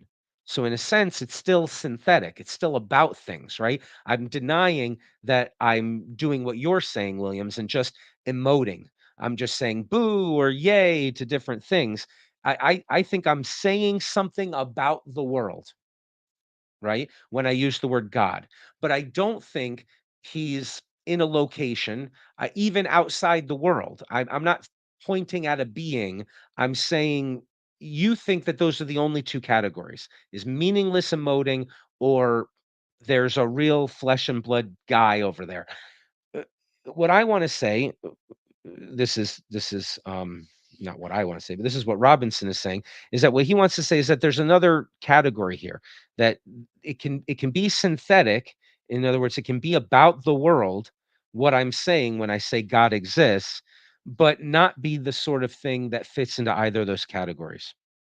So for me, the word God refers to something very meaningful, though I would be the first to recognize that the word may now be burdened with so many associations as to be more trouble than it's worth. I should be content to cut loose from it.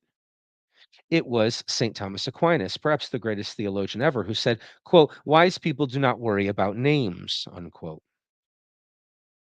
And if we could get by without the word God, I shouldn't shed any tears. But I doubt if we can.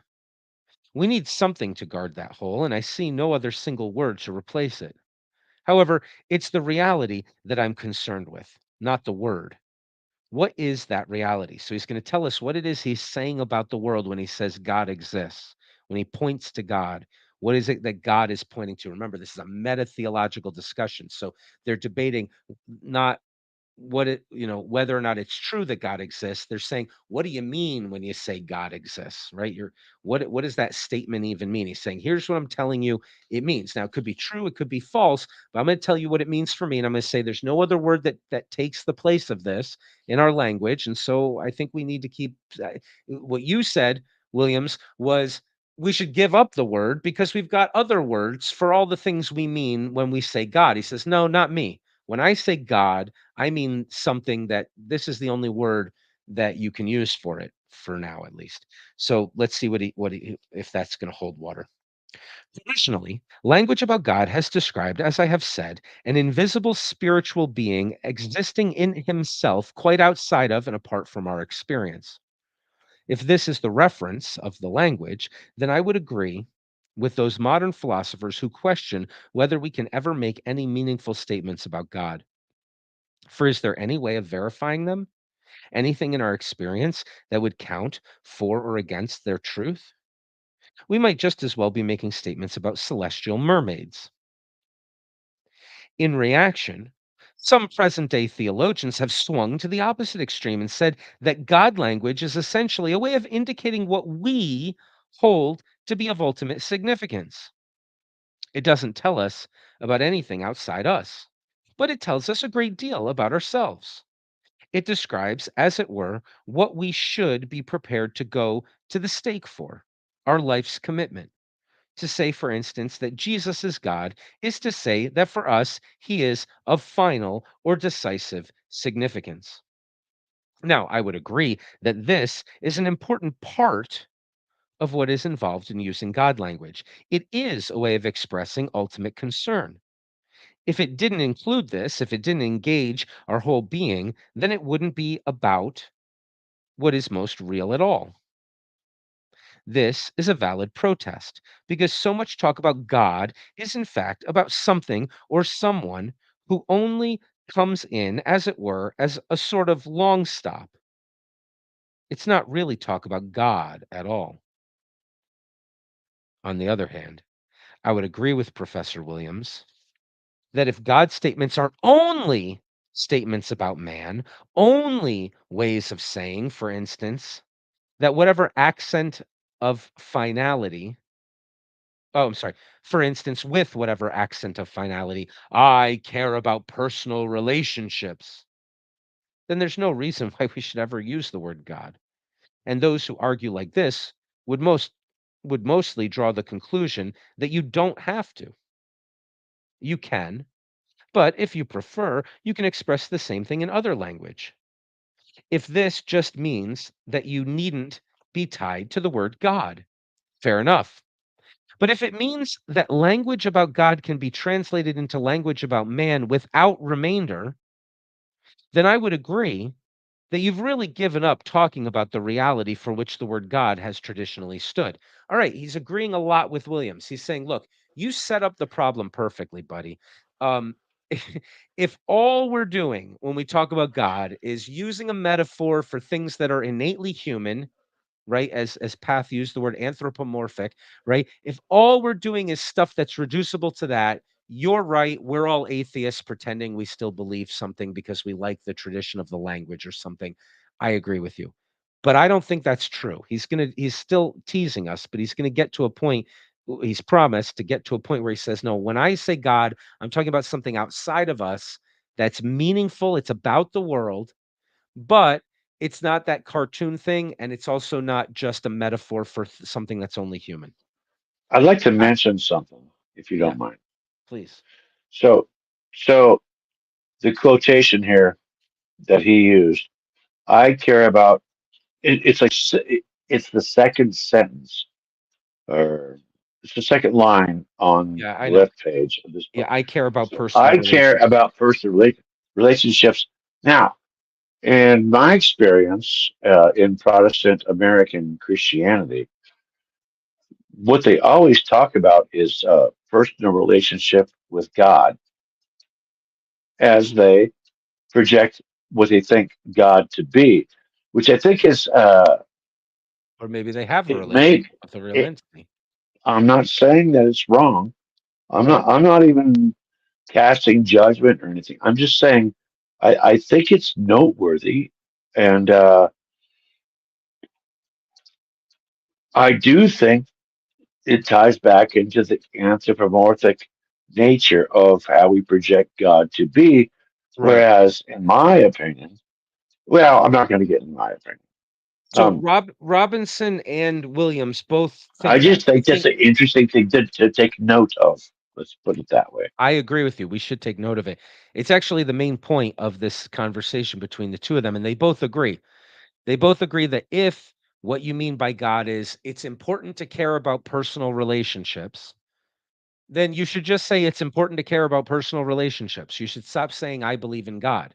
Because if all God means is the people who say I believe in God are the ones saying that it's important to care about personal relationships, and I'm one of them, then you could just say it's important to say you care about personal relationships. It's important to care about personal relationships. And I'm saying I'm one of the people who do so. That's There's no But God then they outside of project that. the person and relationship into the Godhead or Well, God now or I don't know about I that. mean, well, So if you want to say the idea that you need to relate that's to the kind of where I'm divine, at. To be what? clear, no, I think Say that's that. kind of where I'm at from what I've noticed. I'm not where. Well, let's be. It's not where I'm at. I'm just saying that's what I've noticed in other people is Well, they that use they that very much language. want You've to noticed project what? the language of personal relationship with God, or but God is. I mean, Well, you what think is that's an God? error because we can't have personal relationship with God. I'm not saying that specifically. What I'm saying is that people project their idea of what they think God should be uh, via their own experience in life and their need for some kind of replacement of, I don't know, primordial astrological noticing of the stars in their genetics or whatever. I don't know. You know, I'm not saying that people are wrong for doing it, but what I am saying is that people generally have a need. They have a God hole, and all our ancestors had a God hole, and they chased the stars and mapped the stars and these kinds of things, and the sun was God or whatever, you know. But now we live in a different realm where everything is monotheistic. Some of these God placements have been well, some of these godheads have been replaced in a more of a personal nature, as more of I'm not even sure how to explain it, to be honest with you. But I think you get what I'm trying to say. Let's put it I that way. do. I do think I do. I'm just not sure. It's a different topic than what they're talking about because they're having a meta-theological discussion instead of a theological discussion. So So let's get back to what you I could was saying. Is that a lot of people nowadays choose their monotheistic God, uh, which ties into what he was saying here in the second line. I care about personal relationships, but a lot of people project God into being a personal relationship where I'm not sure that's true. And I just thought it would be, I right. just thought it was, So yeah. it's a different discussion than the one we're having, but let's have it since it's a good discussion.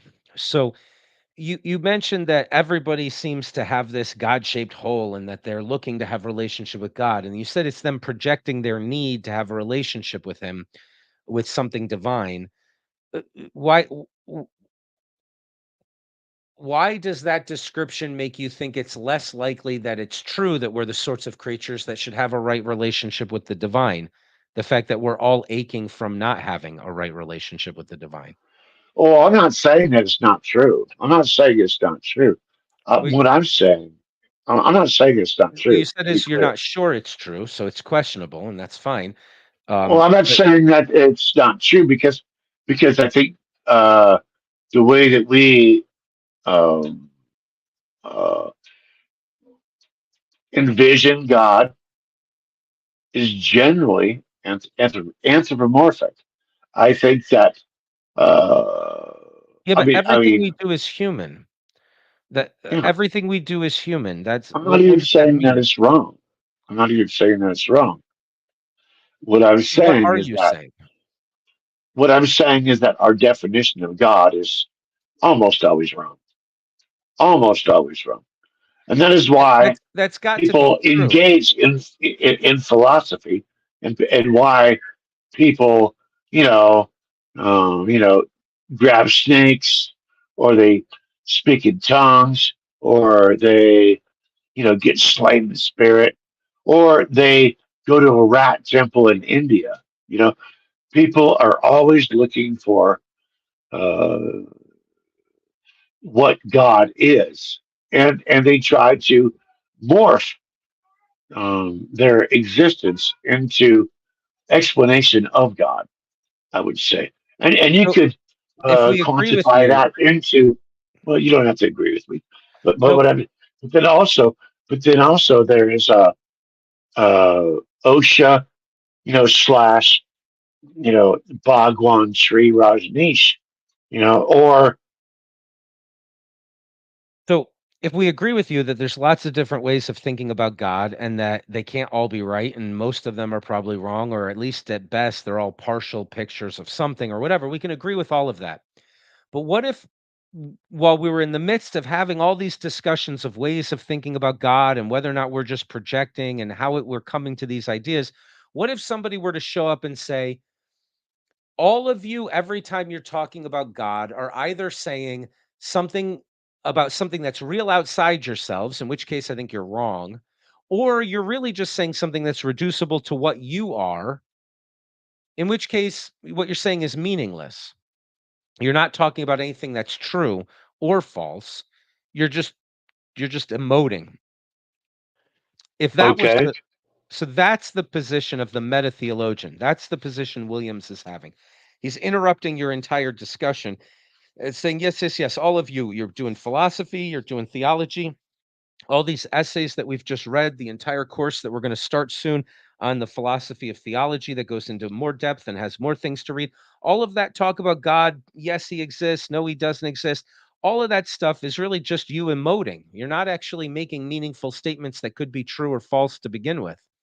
You're just voting, booing, praising. You're just saying, I am the type of person who feels this way and nothing more than that.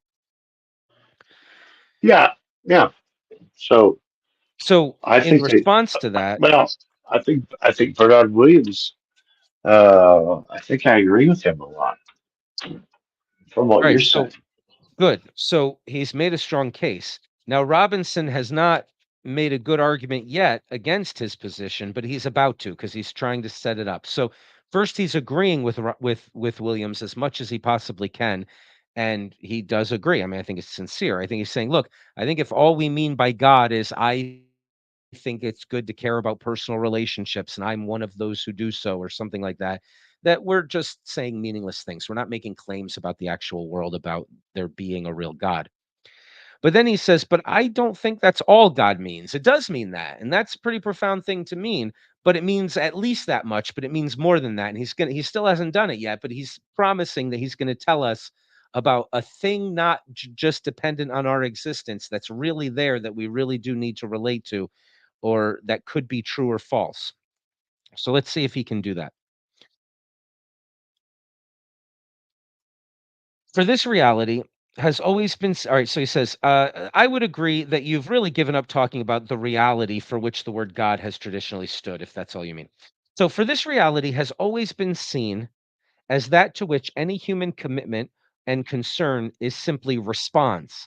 God refers not to the commitment, but to something that hits you, meets you, surrounds you, and a grace and a claim from which you cannot finally get away. Consider these typical religious statements. Thus saith the Lord, Abba, Father. Herein is love, not that we loved God, but that he first loved us. Thou mastering, thou mastering me, God, giver of breath and bread, over again I feel thy finger and find thee. These are not simply statements about human attitudes, they are responses to how things are seen to be, to that to which human life is grounded, viewed not simply as an impersonal regularity, but as claiming one in freedom and responsibility, not simply as an it, but as a thou. It is this, as the ultimate truth about reality, that God language is affirming. Or rather, to be accurate, it is this that God language is affirming as it is used in the Judeo Christian tradition. For while the Bible certainly agrees that God cannot be defined and shows great reluctance even in using his name, it is equally clear that God is no blank. He makes himself known. And above all, the grace and the claim of the thou come through supremely in Jesus the Christ. All right, so pause.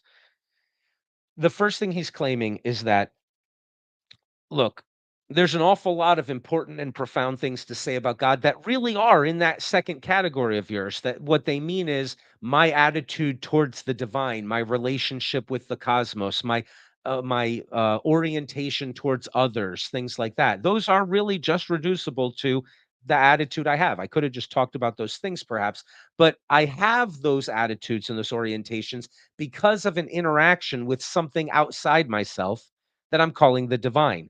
And I don't think that you can get away with not using the word God anymore because it's the start of what makes all those things possible. So he says, you thought that all we meant was here's an attitude that you can just have. But really, what we mean is there's something outside ourselves that gives us the capacity to have that attitude. And that's a claim about something outside ourselves. So that's his hint, at least so far. To sum up, as I see it, language about God describes not a being outside our experience, nor simply human attitudes, but what we respond to as ultimately and unconditionally real. Affirming, for instance, that God is love is staking one's whole being on the fact that this is the final truth about the nature of things. Of course, believing in God doesn't just mean supposing that life has depth. Though I agree with the quotation from Tillich, to which Professor Williams referred, is open to that interpretation.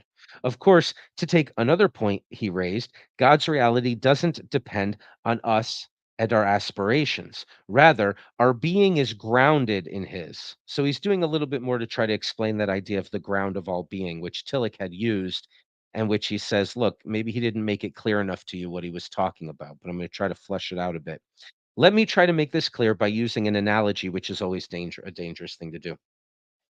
What makes us persons doesn't depend simply on our genes and the rest of our biological inheritance. It depends on the fact that from the moment of birth, we find ourselves in a relationship to other persons, beginning with mother love, in which we're drawn out, not merely to reaction and response, but to freedom and responsibility.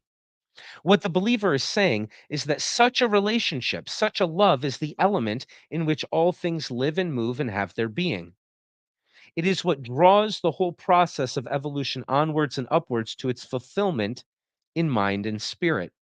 This is the reality to which he can, but stumblingly, point by using this in itself meaningless monosyllable, God. Now we're starting to get a picture of where he's coming from here. Right? His response is, look, what I'm saying isn't a thing you can really define and touch with your finger, and this is exactly all it means. It's exactly this, and now you can go about judging whether or not it's real or not real. But what I'm saying is also not just me expressing my attitude towards things. Rather, the reason for using personal relationship language to begin with is the idea that I am a person because of my relationship to other persons. This is what I meant earlier when I was pointing to the last essay, was a hint at this, right? It's like the I thou relationship is a codependent thing. The I forms because of the recognition of the thous. So by seeing the thous and knowing the thous, the I can start to come into being and become a thing. And what he's saying here, I mean, he says it more beautifully than I'm saying. I don't really need to repeat it. Is that that's what all of existence is like. That's what all of being is like. Is that we're that there's a relationship between the divine and his creation, which is calling us and making it possible for us to become what we were supposed to become. And that's not just a claim about what we are, right? That's not like I'm me and here's my attitude. That's a claim of here's what made it possible for me to be.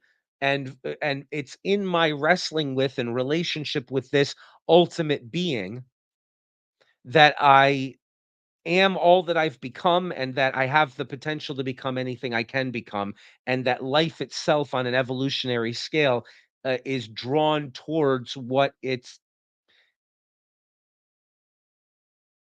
greater capacity to be, what it's to the full expression of its potentiality, right? He's uses the phrases of freedom and responsibility. It's a call to a response to and a drawing out.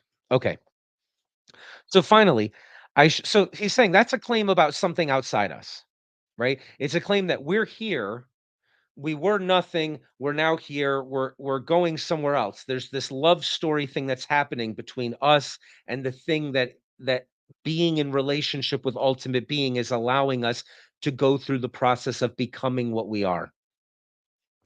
Finally, I should like to come back to the difference between what the Christian is affirming by his personal name God and what the Taoist means by Tao. In many ways, as I said, the two words perform a similar function. But what the Taoist sees at the still center of everything is a way, a certain norm or law of life. Maybe that's how you interpret way, but okay. What the Christian responds to is a grace that meets and claims him in love. It is this difference that is indicated by speaking of God as personal. But we should be careful here. This does not mean that the Christian necessarily thinks of God, as I said before, as a supernatural person. He may picture or project, as Path has been saying, the reality in this way in order to make it easier to imagine, as men have personified the devil. But though in the past it has helped to personify God as a sort of Superman, I am very doubtful whether it helps today.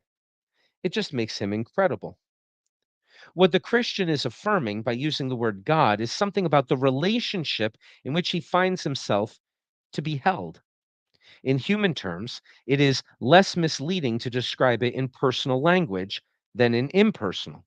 For example, all right, so this is so he's making a point here, which is to say, I couldn't replace this word God, which stands for this kind of it's a pointing at something you can never fully like the Tao you can express is not the true Tao, right? I'm saying God, I'm trying to talk about it, but whatever I say is insufficient to really tell you what it actually is because you can't wrap around it perfectly. He says, I can tell you one thing. Replacing it with supercomputer wouldn't work. Right? From the Christian perspective, it has to be personal. It's a thing that has intention and is aimed toward us in love, and that we respond to that love, and that love story dance is a a description of all of our being, of the whole past and future of our being is that. But he thinks you need to use personal language. But he says this metaphor of a superhuman, that might make it hard for people to believe, where once it actually made it easier for them to picture what I'm talking about. But I think that's what we've always been trying to talk about is something aimed in that direction. Okay. So in human terms, it's less misleading to describe it in personal language than in impersonal. For example, the kind of security that he finds in God is more like that of a parent's love than of an immovable lump of stone. In fact, the Bible uses both images. God is a rock and God as is a father. But the point is that both are equally metaphors. He is not either. There is not a super person out there any more than a super rock. But the idea of a person behind phenomena, an invisible man who manipulates everything, allowing this and sending that, dies very hard. Hence the idea left in so many minds to which Professor Bernard Williams referred. and which he admits would be condemned by serious believers, namely that to speak of God means claiming to trace a hidden purpose in why particular things happen or do not happen to particular people. By sufficiently ingenious reckoning, as he said, you can make absolutely anything, good, bad, or indifferent, demonstrate the hand of God. Natural calamities directed by God turn out to be utterly indistinguishable from such calamities not directed by anyone, he says. Statements about God being at work in this or that event become utterly vacuous and meaningless. He seems to be agreeing with that point too. But because vast numbers of people do think that this is what believers mean by a personal God at work, let me say as strongly as I can that I reject it totally. Not only is it meaningless, it is immoral.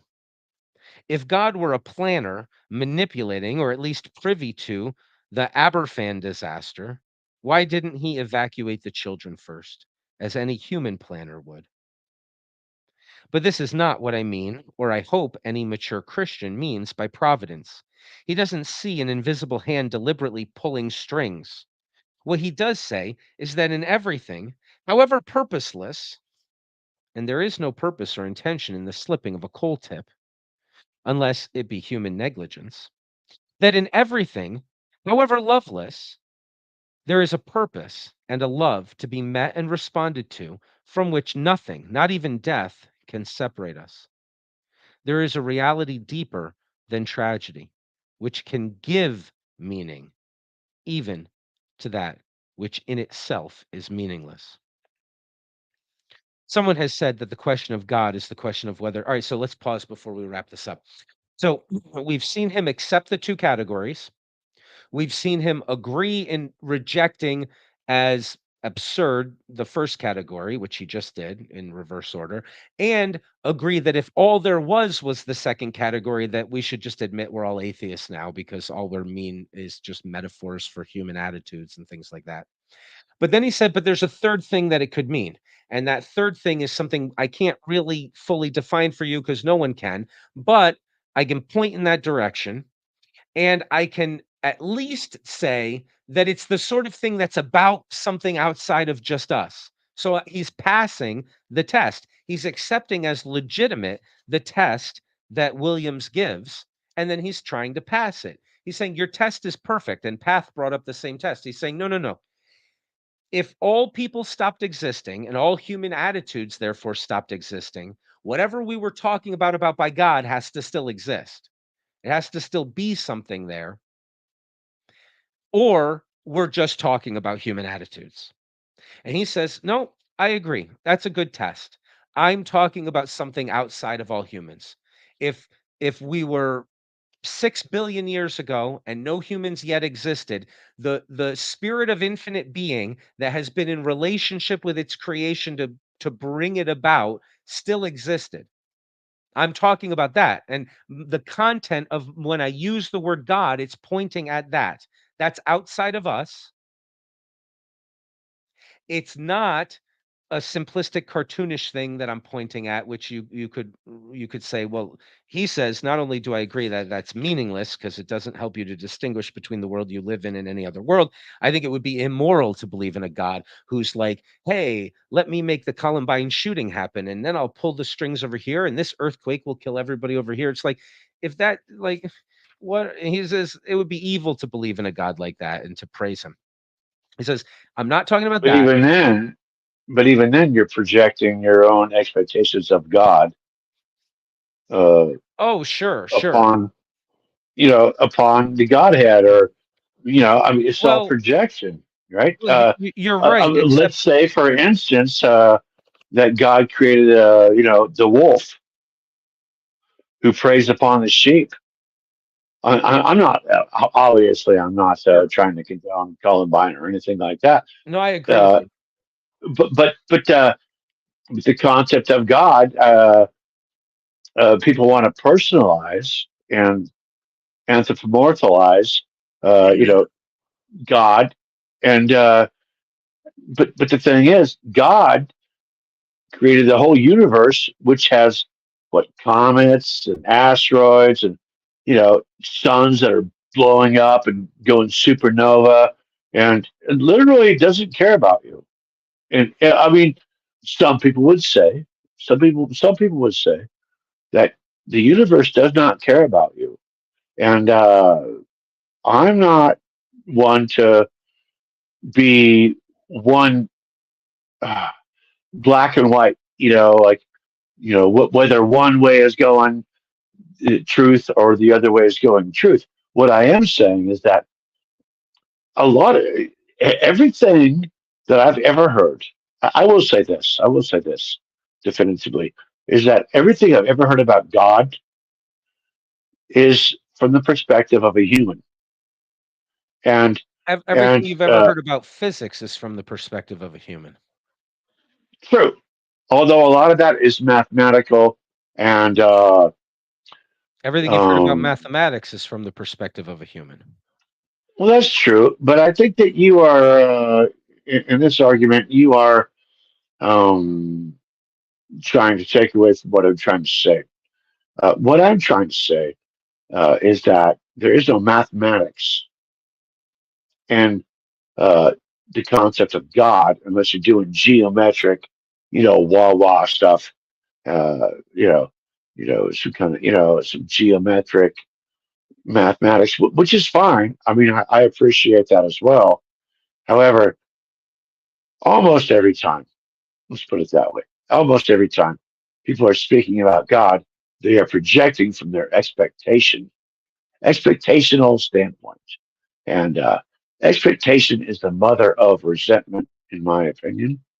I don't think that God, well, I don't want to get into what I think, but I now I'm messing this all up. But You're doing fine. So I want to say that I think I probably agreed with what you're saying at the beginning there, and I think that when he says it would be immoral, I'm not sure he's saying a God who would be tinkering with things to make disasters happen would be immoral. I think what he's trying to point at is it would be immoral to praise such a God, right? It wouldn't be something that you should celebrate and say, "I'm a believer in that God." You should maybe be quiet if but you. even his expectations of morals and immorals are a projection Yeah, because but I don't know he, what he point you're is making there. so. Well, my point is, well, I guess it's kind of nihilistic in a way because I don't think that your expectations of God are what God expects of you. Whatever God is, God does not. He don't give a fuck what you think about it. You know what I mean? I mean, he's pushing the blades of grass up out of the soil. He's like doing, he's like doing all kinds of jungle stuff in Africa, and not only that, there are galaxies. Now, minded, we are on the edge of this galaxy. There are galaxies that we can't even ever reach to, far, far, far, far, far away, which probably have life on them as well. Is he paying more attention to us than to them? Does he care more about you than them? I, Or is that I your expectation? So do you know what I'm trying to say here? I know what you're Uh, saying, but I know that you're not recognizing how off topic it is from the essay that we're reading. And I keep trying to draw yes. it back to the essay, but you're not getting it. Well, So it's okay. We can talk about all those things. I'm not sure. Maybe what we'll do is we'll just talk about all of that stuff in the after I show will and we're going shut to wrap. up because I'm You're not doing trying to fine. be terrible. You're doing fine. It's just you should have been here. We've been talking about God for many essays now, but now we're talking about meta God. We're talking about the conversation of whether or not there's content in the word God at all. And that's all we're talking about. However, all of that stuff is completely legitimate to discuss and to debate. It's just um we'll do it in the after show. So in the last 7 minutes here, let us finish up what he's saying here, and then we'll go into the after show where we'll talk about whether or not God gives a damn about anything. So someone has said that the question of God is the question of whether man is alone in the universe or not. This is misleading, I think, if it implies that everything turns on whether there is some other invisible person like man somewhere around. But it is right if by that is meant that the question of God is the question of whether persons and personal relationships are simply on their own up against it in a fundamentally alien universe.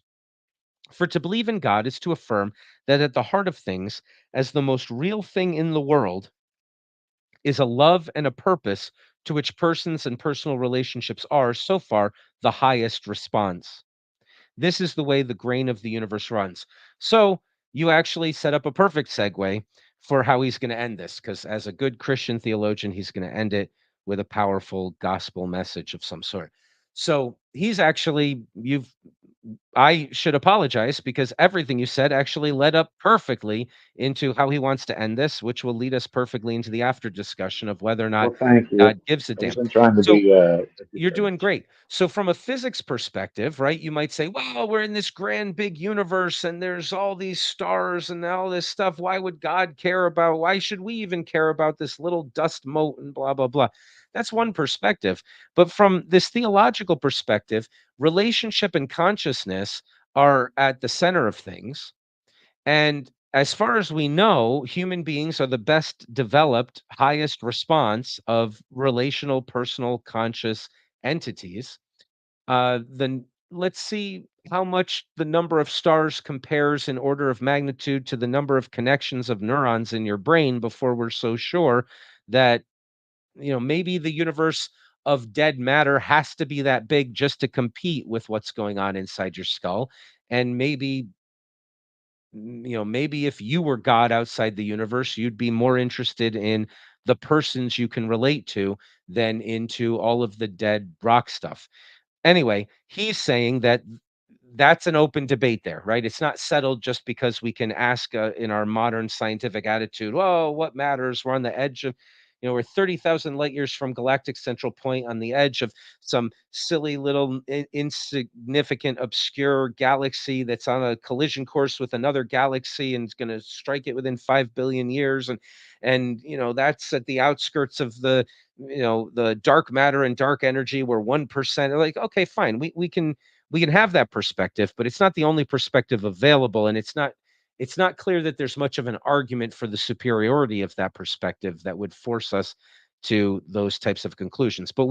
So he's suggesting that the Christian theological insight is that God is personal and therefore interested in the persons that have evolved as a result of potentialities, ongoing love relationship with the infinite I am, something like that. All right, and he finishes by this. He says, "This I do not believe to be a meaningless statement." Okay, so this is the only point of his essay is to argue whether or not what he just said. He's not even trying to argue that it's true, right? He's making no argument that it's true. He's just making the statement so that he can make his argument. Why? Because his argument is in the meta-theological realm, and that's the realm of saying, are these statements we're saying meaningful at all? And he says, look, this statement I just made is not just about my attitudes, human attitudes. And it's not about something that you could point to in a way where you could laughingly say it's obviously not real. He's saying this is the ground of all being. This is the most real thing. This is the most profound thing. This is what I mean by God. And it seems that when I say that, whether it's true or not, and maybe you can come up with a good argument that it's all false, but we're not doing that here. Whether it's true or not, it means something, right? I'm talking about the actual universe we're living in, and I'm saying it's like this versus like something else. It has content. And that's all they're debating is whether or not you can talk about God in a way that's meaningful and not laughable in the face of scientific accomplishment or whatever is what he was setting it up as. Okay. So he says, this I do not believe to be a meaningless statement. Though it is, of course, an act of trust, it is not just a statement about my commitment. The promise to pay is not on my side alone.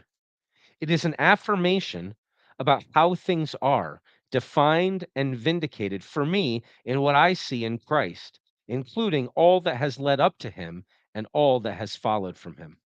Okay, so he makes it very Christ centric at the end. Fantastic. Fine thing for him to do. We are going to set it aside and we're just going to discuss it. And then we'll move into the after discussion where we'll talk about some of these theological questions at greater length, probably. But we've been doing all the theological questions earlier in this section. Right now, we've been introduced for the first time today to a meta-theological discussion, which is we're not going to talk about God. Does he exist? Is he rightly thought of this way or rightly thought of that way? Are you just projecting when you say he's like this? What's your evidence that he's like that? Could we even falsify? Right? Instead, we're zooming out and we're saying, okay, wait a minute. All of you people talking about God, what does that word even mean when you use it? Does it mean anything? And Williams says, look, I think we can take all of these statements, right and wrong, up and down, whatever they are, we can put them into two categories. The ones that I deny to be true, but at least they're about something, right? And he says, things like God is the cause of the earthquake or whatever. That's at least claiming something about the universe. It could be true, it could be false. And then a whole lot of statements, maybe the vast majority, maybe where everybody's moving, the more serious they get in theology, which he says ultimately are just meaningless.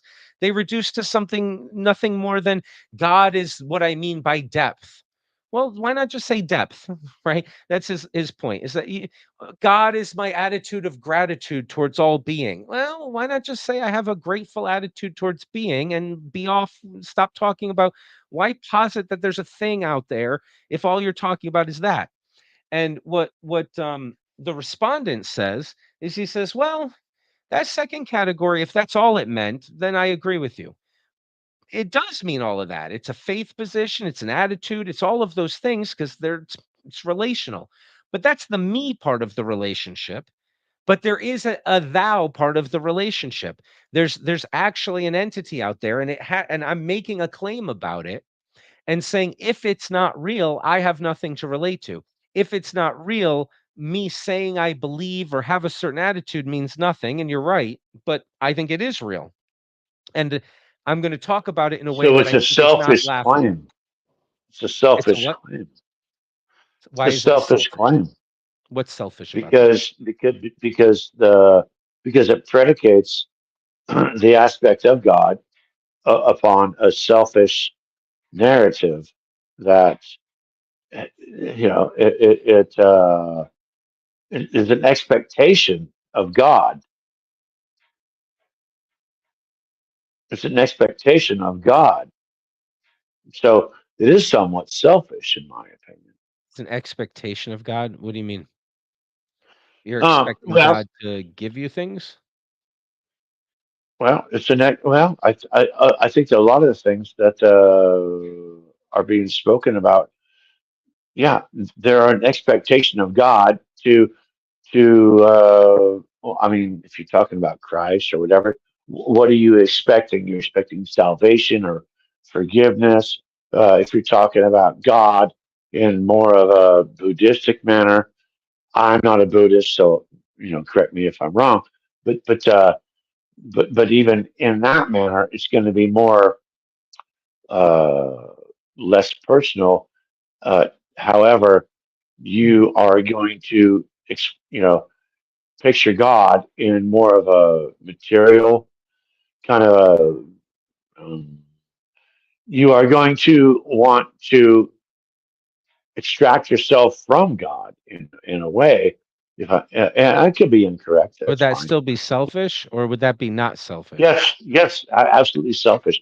Yes, it's To absolutely a extract selfish yourself from perspective. God? All right. Uh, be- Well, be- because then at that point you are um, expressing yourself from a selfish from a personal perspective, let's say, and trying to extract yourself yeah, but from can you the world or whatever. can you give me just a hypothetical? You don't have to believe it, but can you give me a hypothetical statement about the world that isn't from a personal perspective? No, I cannot. That's my whole point. That's Okay, my whole so point. yeah, but I My don't know whole what your point point is is. Your that point is that my whole point all is that statements are like the statements he just all made. statements of God from humans are No, personal, I'm not and asking you to can you make a statement about physics that's not from your personal perspective?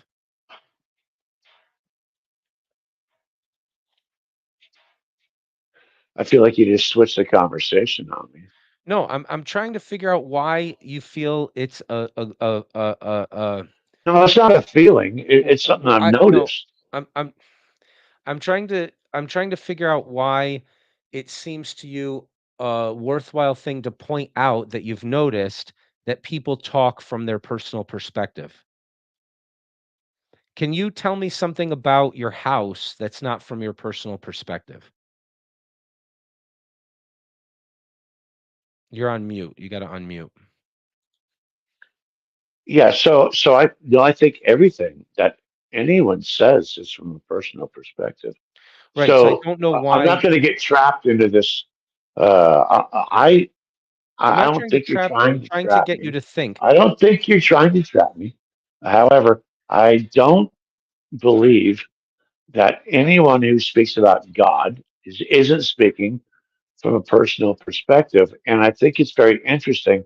All these different opinions, or and people or philosophies or whatever, speaking about God. Uh, if you don't treat them as a personal perspective, you were kind of doing yourself a disservice, in my I opinion. agree with you. I agree with you. I Now, as far as physics go, you asked me a question about physics. Listen, I mean, there's math, and there's various ways you can do math. There is the decimals, there is the imperial system, there Can is you the give me an metric system, example of and, something a and, mathematician and could so say? all of these things, as well, would be a personal perspective from how you were taught to judge mathematics, whether you want to do it in the metrics or imperial system and convert If things, someone or tells you something so. about mathematics and you understand that it comes from their personal perspective,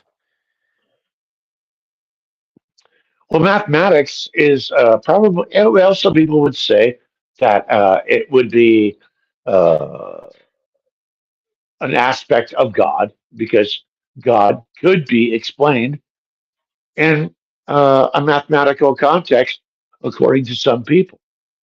I would not be one to claim that, but I do think that mathematics is an aspect of God, uh, obviously, because we live in the universe that whatever you think God is, God did create. So that would be my that would be my answer to that. Let's well, put that it that wasn't way. my question, but that's okay. All right, let's end this. Savad, do you have any comments on either of the two people that we just read um, uh, before we go to the after show? Well, I would agree if you're going to be referring to God, it should be something of significance. It shouldn't just be a way to of depth or something else. It should certainly be distinguished from anything else, right? It should have distinct Be and about something. right, and meaning. That's what we mean by meaningful, right? Right. The word dog means something because it's about something, right? Exactly. Okay. So you agree with both of them. So the first guy set up the problem correctly. The second guy agreed with him, and you agree as well that if we're going to talk about God, it has to be about something. It can't just be, It can't be, another word yeah, it can't just be replacing. generalized for explaining. Uh, you using it to, let's say, right, explain something else, and you're saying depth, which I agree. You should just say depth. Then that is, there isn't any congruence there in my. Now we should be fair because Tillich probably meant something more like, uh, yeah, he probably didn't mean to reduce the word God just to depth, and I think that was it? I can't remember their names for some reason. Robinson. Let's just see here. Yeah, Robinson. Robinson hinted at the idea that Tillich actually meant something more profound when he said the ground of all being, and then he tried to explain what that would mean in this other way. But yeah, if Robinson agrees, you could read what Tillich wrote in that one paragraph and say, "Oh, he just means God means profundity, and the world is profound." Okay, well, if I don't think that's what Tillich meant when he wrote that, because he was talking about the ground of all being, and he probably meant something more like what Robinson was flushing out for us. But if that's all it means, you agree with both Robinson and Williams that just stop using the word God. Forget it. Admit you're an atheist and talk about profundity, because that's the word for profundity. Yeah. Yeah, I think I would agree with you. I mean, so we can see how much value there is in a meta-theological discussion, right? I mean, it almost sounds like we're changing the topic or something, but it's worth stepping back and saying, okay, what are we doing here with all of our conversation? And you can imagine some God-bothered or serious religious people getting a good check from this and saying, well, wait a minute, is my God just a genie, just a projection, just the type of thing that Path is talking about, where it's like an idol, I think is the word that Robinson uses, where he says, like, all right, if we think we've really got this thing totally figured out, well, then the Tao you can express is not the true Tao. And so, it's got to be something more like this other kind of thing. Um, so we not only see the value of meta theological discussion, but we see the value of the dialectic between believers and non-believers, right? The criticism that comes outside the religious. It turns out that this religious respondent, who's basically preaching the gospel in the last two paragraphs of his thing and even throughout it, he's agreeing with 98% of what the critic had to say and saying, no, you set it up perfectly. The test is we need to be talking about something. I think I can. I think I do. I think when I say God, I mean something outside myself. But let me try to do that for you, because you're damn right. If all we're doing is what you said, then let's give up. Let's give up the game and stop. It would be better just to forget the word entirely. So that's a lot of agreement. Yeah. It shouldn't be something mystical, or like I said, it should be significant and be distinguished from anything else. Like it should be clear. It's in a it's it stands alone, right? That's the part, right? Because mysterious and clear is a different thing than it's about something unique versus it's just a placement word that replaces another word, right? Because I think Robinson thinks it's pretty mysterious. He says he doesn't make it very clear. He says, I'm going to talk about it, but whatever I say won't be the real thing, because by definition, if you can say it, it's not really the real thing. But I'm talking about something, and there's no other word for that thing. It's the divine, Right. God. And while it may be, let's say, God may be mysterious, right? It's something that you're trying to determine and define and have a struggle with. Yeah. It's God should just be explained as God. Robinson actually thinks that's what we are. That's what all being is something that is trying to relate properly to being, like being itself, the great I am, the things that come into being and go out of being, that evolve and progress. What it means to be is to be in that, what you just described beautifully, that wrestling relationship with So that would that be thing. pantheistic? No, I don't think so. That's a good question. That's a really good question. Maybe we should take that into the after show. So the last essay we have is very short. We'll read that tomorrow. It's by Anthony Flew. That will wrap up what we're reading for the God section, which I really missed you, Path. You would have really enjoyed the other stuff we'd read. It was really good stuff. Well, I hope I wasn't too You were fine. yeah, yeah. Well, I just hope I didn't degenerate what you had planned too much. No, I you did certainly didn't. totally fine. It's just you would have really loved the other essays, and we missed you there. And also, I think I would have. this is just, this is its very specific thing that we're discussing today, which is slightly different. But you'd have been right in the swing of it if you hadn't been gone. So we've read a lot of really profound things. It's been really fun. One of the things we did was Kierkegaard versus Edwards, and existentialism versus analytical criticism of existentialism. And Dr. Tartaglia, it has the flu. So when he no longer has the flu, hopefully by Tuesday, we'll read Anthony Flew tomorrow. We'll do that on Friday. Then on Tuesday, we will hopefully have Dr. Tartaglia and I to debate existentialism versus the analytical criticism, which is basically the I remember Dr. Tartaglia, and he was fantastic. He was Yeah. older gentleman, very He is very well versed. I really appreciated him when I heard him before. I'll say that. well, one of the ways of encapsulating the last 6 years of our relationship has been a debate between existentialism and the analytical criticism of existentialism. So he and I will continue that conversation on Tuesday as sort of the capstone for what we're doing before we leave all of this stuff. But then we're going to move on. We're going to move on to another section after that. So let's end this. We'll go to the after show. That takes care of the housekeeping, and we'll see you all tomorrow.